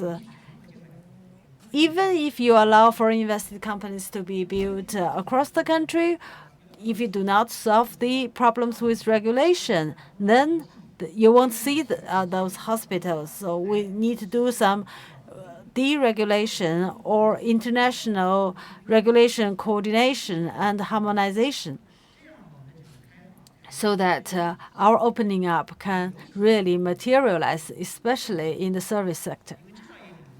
Because in manufacturing sector, it's easy to find international standards, but in service sector, often there are no international standards, so we can only go for international best practice. So we need to continue to work on it so that foreign investments can be made in the service sector. Thank you. Thank you very much, Professor Tu. That's very well said. Indeed, you're an expert, a senior expert in this area, and I echo you in a few points, such as government procurement. And procurement in the narrow sense is not large, but if it's public procurement, including SOEs, then it is very large, and it can be opened up further because a lot of procurement is done through SOEs. So all companies should be treated equally. For foreign companies to be registered in China, they are Chinese companies and they pay taxes in China. They should be considered as the same as Chinese companies. And you also talked about strengthened or strict regulation, but the third plenum says that we should use opening up to promote reform. It's not that the more you regulate, the more secure you are. We should use opening up to respond to risks or to address risks. I very much agree with you, and I'll stop here. A representative of a foreign chamber, with the Malaysia Chamber of Commerce president in China, Mr. Lo Wei Hen. Of course, you've been here for many years, and ASEAN is the largest trading partner of China now. And we see Chinese company invest in ASEAN. We have an excellent relation with Malaysia, and I see a lot of company going there now. So what's your assessment of things that we can work better, and then of course we can collaborate between China and ASEAN. Now ASEAN is also booming, and it's very, I mean, Asia, ASEAN, China, it is really leading this momentum. So your opinion, please. Okay, thank you, CCG for inviting me. 我看接下来我以 So probably next I'd like to prefer Mandarin, even better. Okay. Talking about the China's trading relation with ASEAN countries. First of all, Malaysia. For 15 consecutive years, China maintained top 1 trading partner with Malaysia. That is from the trade volume perspective. In the past several years, both sides, China and ASEAN, are the mutual major trading partner. Previously, U.S. and EU is the biggest trade partner, but since the year before last, ASEAN has become #1 in trading as a trading partner with China in replacement of EU. So from this aspect, China-ASEAN's relation is very close. Added by one fact, last year, the RCEP all-around trading partnership with China has been established, and I believe with that, China and ASEAN's trading relations will be even deeper. Talking about how to uplift China-ASEAN's relation to another level into the trading services sectors. From this morning's talk or this day's talks from the leaders, from the scholars in CIFTIS, in the digital economy, in tourism, many aspects, including AI, China has been highly advanced in the world, or among the top at least in the world, or at the top-notch level playing field. And but there is something has been ignored. The first one is education area. China, actually, we have Tsinghua, PKU, and Fudan University. These are the top-notch universities. But when we are looking at the international students in China, the number of them is relatively small. Take a look at UK. Single 1 year of admission of international students is more than 1 million. On average, every year, 1 million will be admitted to study in UK. If each one of the students on average consume like 100,000, that would be 10 million in total, which is super big consumption power denominated by RMB. So for the international students, after completing the study, if this local environment can maintain and attract the students to go on living here, working locally, and develop their career locally. Recently, some Malaysian students had the honor to be studying in very famous universities in China. And right now, they are working on the work visas, but with the difficulties on the procedures of the visa. So that has a very good influence, profound influence on trading services. And the influence could be very fast.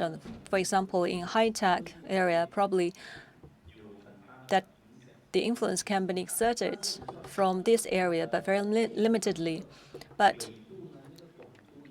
in terms of the scope and the depth of the influence, it can influence different generations of the student or the foreigners, because this student can take back what he or she had studied in China to the homeland, and the influence could be passed on for generations. So for ASEAN, education is something that we have to work on together, and we have to join our hands together. We can set up sort of research centers or institutions or international study institutions. As long as these institutions or the policy institutions or international or global institutions can set up the offices in Beijing, and then these talents, high-level talents, can be retained in this city. And a lot of ASEAN countries that will be very willing and confidently participate into this development. On the other hand, And something that has been rarely viewed in CIFTIS, that is regarding sports. They just convened and concluded Olympic Games. China had been ranked #1 in terms of the number of the gold medals, that is 40 in total. So China has become the #1 sport country in the world. Talking about the sports industry, like the British Football Cup, that would be 7 billion single year, 7 billion revenues, and the NBA for each one of the year, the revenues is more than 10 billion. But for China, when it comes to China, can you imagine one single influential competition in China in any sports event? Probably people would sacrifice their sleep to view some competition of the football from Europe, from UK, and even the golf games. But it is not the case for the domestically convened sports event. Since China has become the #1 superpower in the sport, how about join some sport event with ASEAN countries, with ASEAN? And sports can start from a small scale, gradually being developed into a globalized event. And that can exert very wide influence as well. That is my suggestion. Thank you. Thank you, President Luo from Maincam, China. Yes, in CIFTIS, talking about the trading services, there are two definitions, two dimensions. One is the international students, and probably that would involve billions of trillions of revenues, because 100,000 RMB yuan per student, and cumulatively would be like super huge amount of the consumption power. U.S. also admit at least 1 million international students, and this is trillions of USDs industries. So probably in China, when Chinese people study overseas, they have to speak English, and the Chinese-speaking universities or education training program is very limited. But how about the English lectures given to the international students? That would be a better choice. So before the COVID, the number is very high, but during the COVID, the international students number is dropping. Now, still, we are at very low level of maintenance of the students' number. Probably we have to convene a lot of events and campaigns, including some culture events and sports events and music events, and the trading services can be intensified. So I'd like to invite another guest, and that is the founder and the CEO of the Pan-Pacific Group, Mr. Liu Chijin. You used to be graduated from Harvard University, and used to be the president of the Union of the Students graduating from Harvard University Business School, and you used to be providing the consultation services from your company's perspective. So how can Chinese enterprises go global better, and vice versa for the foreign companies to China? Thank you.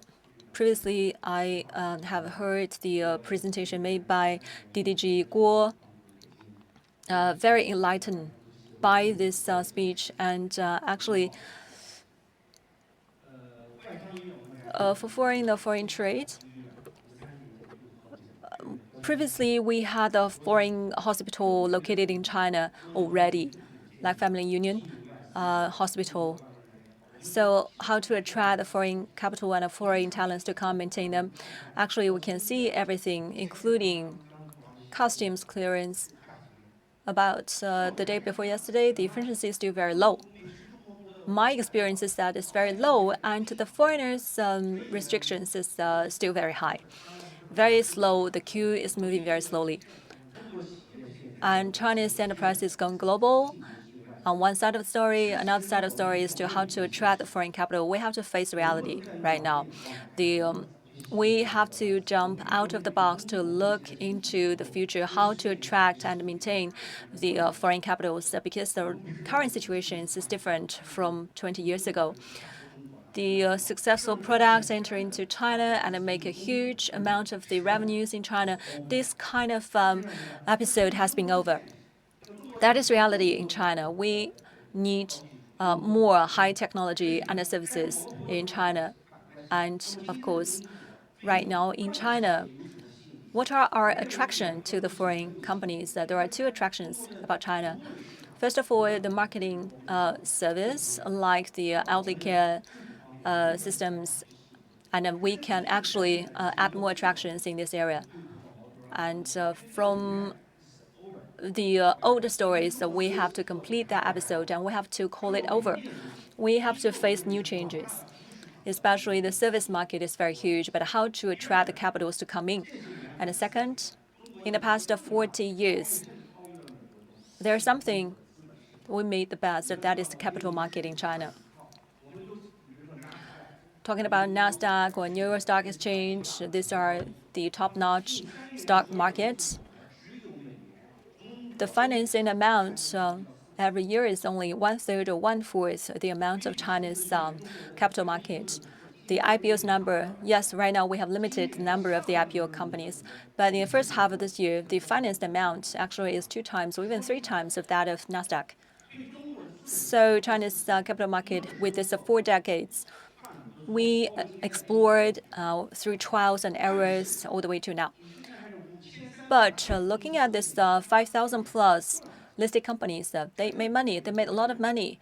And for these 4 decades, probably that is a different case. M7, only M7 account for 1/3 of the total capitalization in NASDAQ.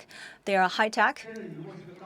If you are from the steel, if you are producing the bottled water, if you are producing the steels, probably that is the different case in US. But they're still making money in China, in the listed companies.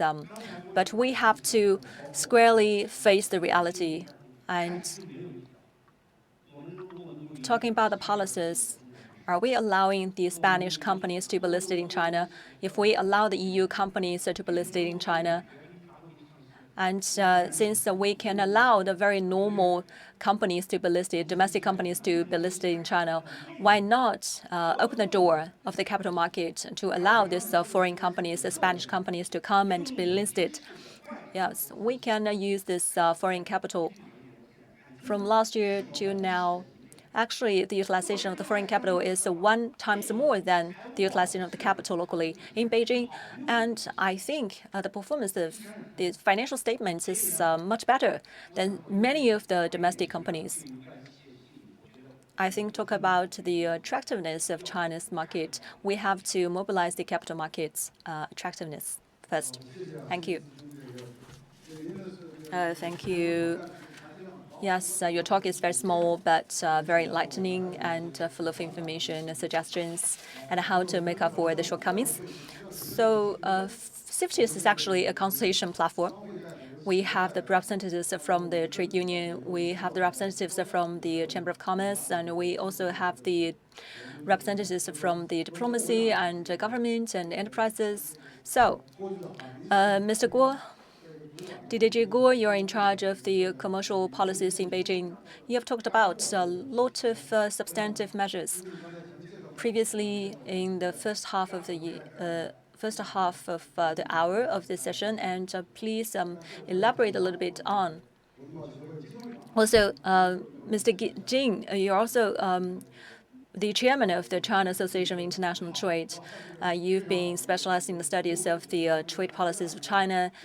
And yes, this is a very important and influential forum because that is the policymakers talk directly with us. So many thanks to all of the panelists present here together with me. Thank you for your caring about the policies of Beijing. Some of the questions and complaints even are very, very aggressive and also very penetrating, but very good. I actually. 就是两区啊，其实就像各位专家讲的，我们干的呢。I want to share with you several points. For two-zone development, we want to move up the level of opening up, and this is an experiment. And we're also connecting with international practice. And from media report, you can see that the situation now is quite delicate. Professor Tu is our invited expert to speak at WTO, and MOFCOM sent us a letter to thank us to recommend experts. We recommended Professor Tu and another expert. So WTO rules are being challenged. In the past, it's a cafeteria. As long as you can go to the cafeteria, you can eat there. Now a big cafeteria has become several small cafeterias, and you need to have a badge to be a member in order to go in. So now we are moving from globalization to regionalization to small circles, and this may go on for quite some time. So membership means more rules. We can call them high-level economic and trade rules with more restrictions, and it covers commodities and service and digital trade, etc. If we can agree on some of the rules for digital, and we can implement them. And for those we cannot agree on, we just put them aside for the time being. And we first started with tariff, and now we move more to post-tariff measures such as IPR protection and government procurement, equal treatment to companies in and outside your country, and labor environment, etc. So we move from common rules to different rules, and from low-level rules to high-level rules. So in the process of globalization, we must adapt to such a situation. A few years ago, China and the United States were the powerhouse for GDP growth, accounting for 70 to 80% of value added for the GDP. In the past 30 years, China and the United States are the two biggest beneficiaries of globalization. And in the next 30 years of globalization, and based on people's changing attitudes towards globalization, and as rules are being rewritten, there will be some changes.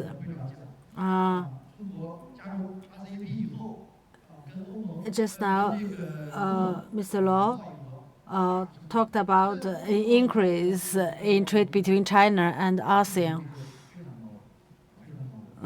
Now, China and ASEAN trade accounts for a very big portion of China's foreign trade. If you are now RCEP, you can grow your trade, and if you're not a member of RCEP, no, you cannot enjoy the benefit. For CPTPP, it's the same. You must first get in to be a member. For example, for textiles, if you're not a member of CPTPP, then your garments and texture cannot enjoy low tariff. Why? Because you don't buy yarn from the CPTPP members.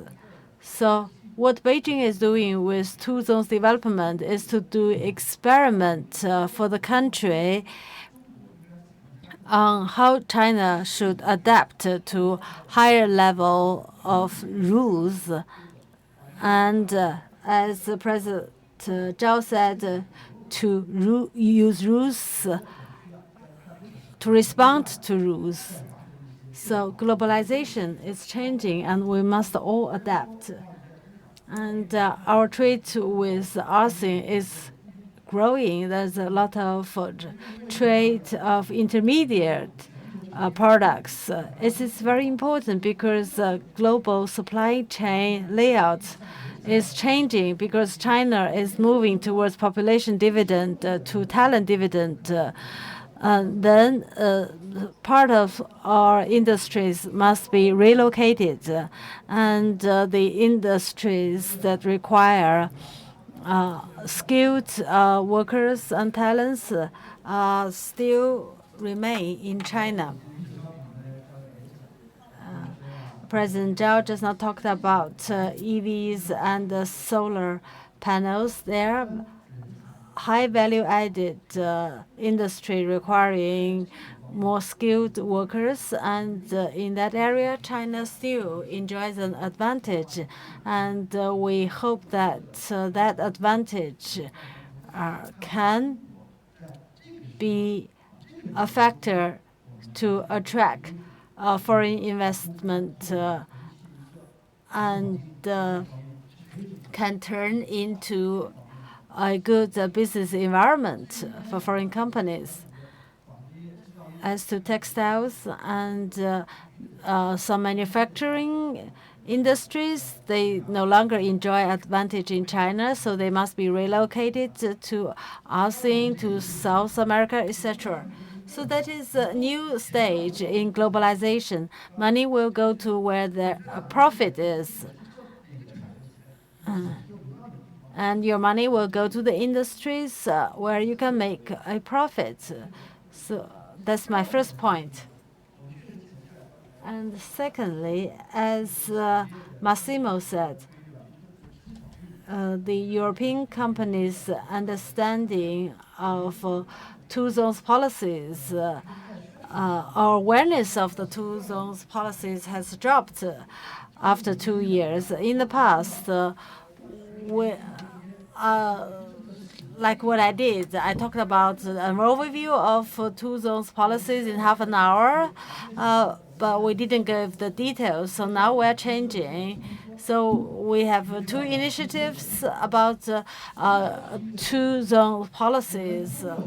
One initiative is a in-person activity. We go to industrial campus and we go to companies to give a more in-depth explanation of one or a few particular policies so that companies know how to make good use of those policies to their advantage. And the second initiative is an online initiative. That is to say, if you open our website page, we can immediately understand one piece of the policy in great details. This is not high level, this is more details, because it's high level. Some companies may think that it has nothing to do with me. So this is a new way for us to promote our two zones policies. And I hope that our companies can pay attention to our policies and how we promote those policies.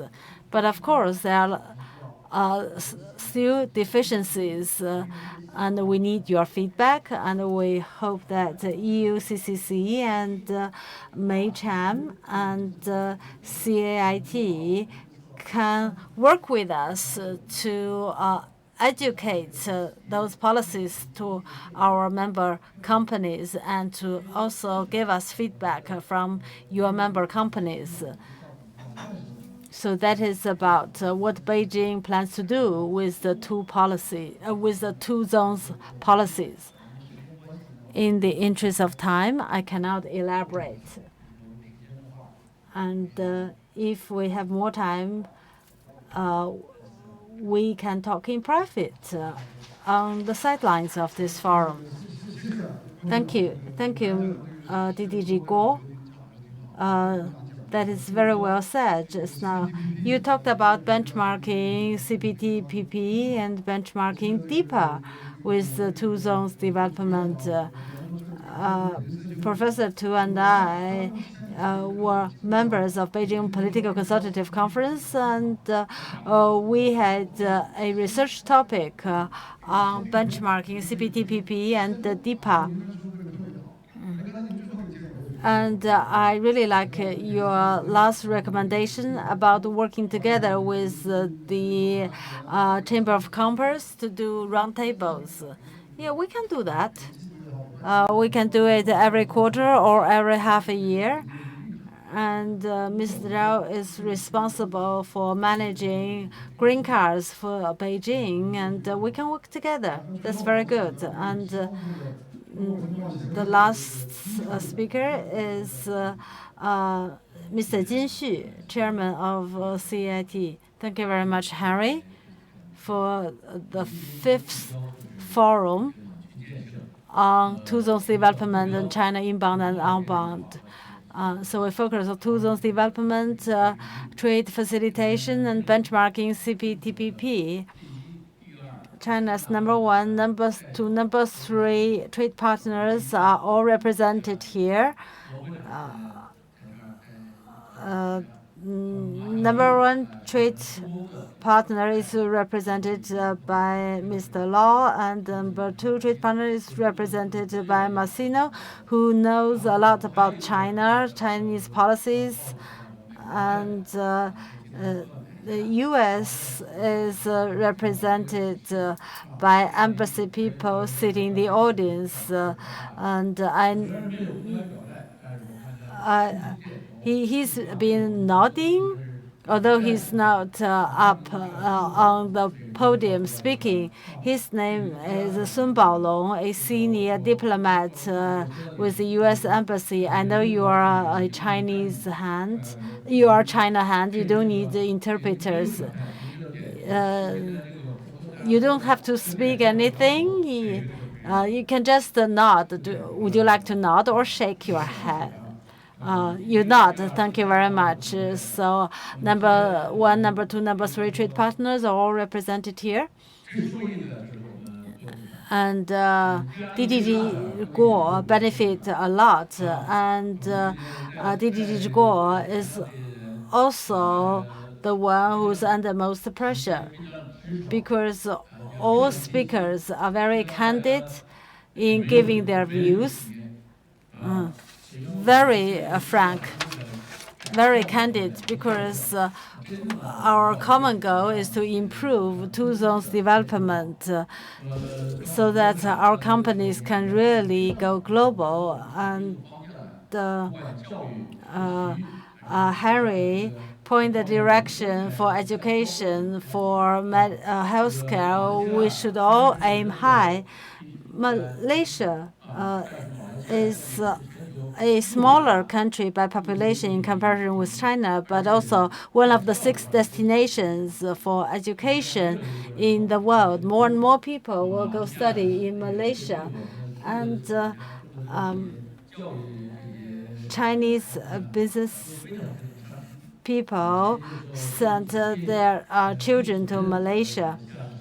And the ninth Malaysian Prime Minister visited China last week. This year marks the 50th anniversary of China-Malaysia diplomatic relationship. We hope to use Malaysia to understand the future prospect between China-ASEAN relationship. If we cannot find commonalities with Malaysia, then we can't find commonalities with EU or US, because Malaysia had similar culture with us. Professor Tu said that we should not have the strictest policies. We should have the right policies that is not too strict or too loose. Otherwise, the foreign investors can't understand us.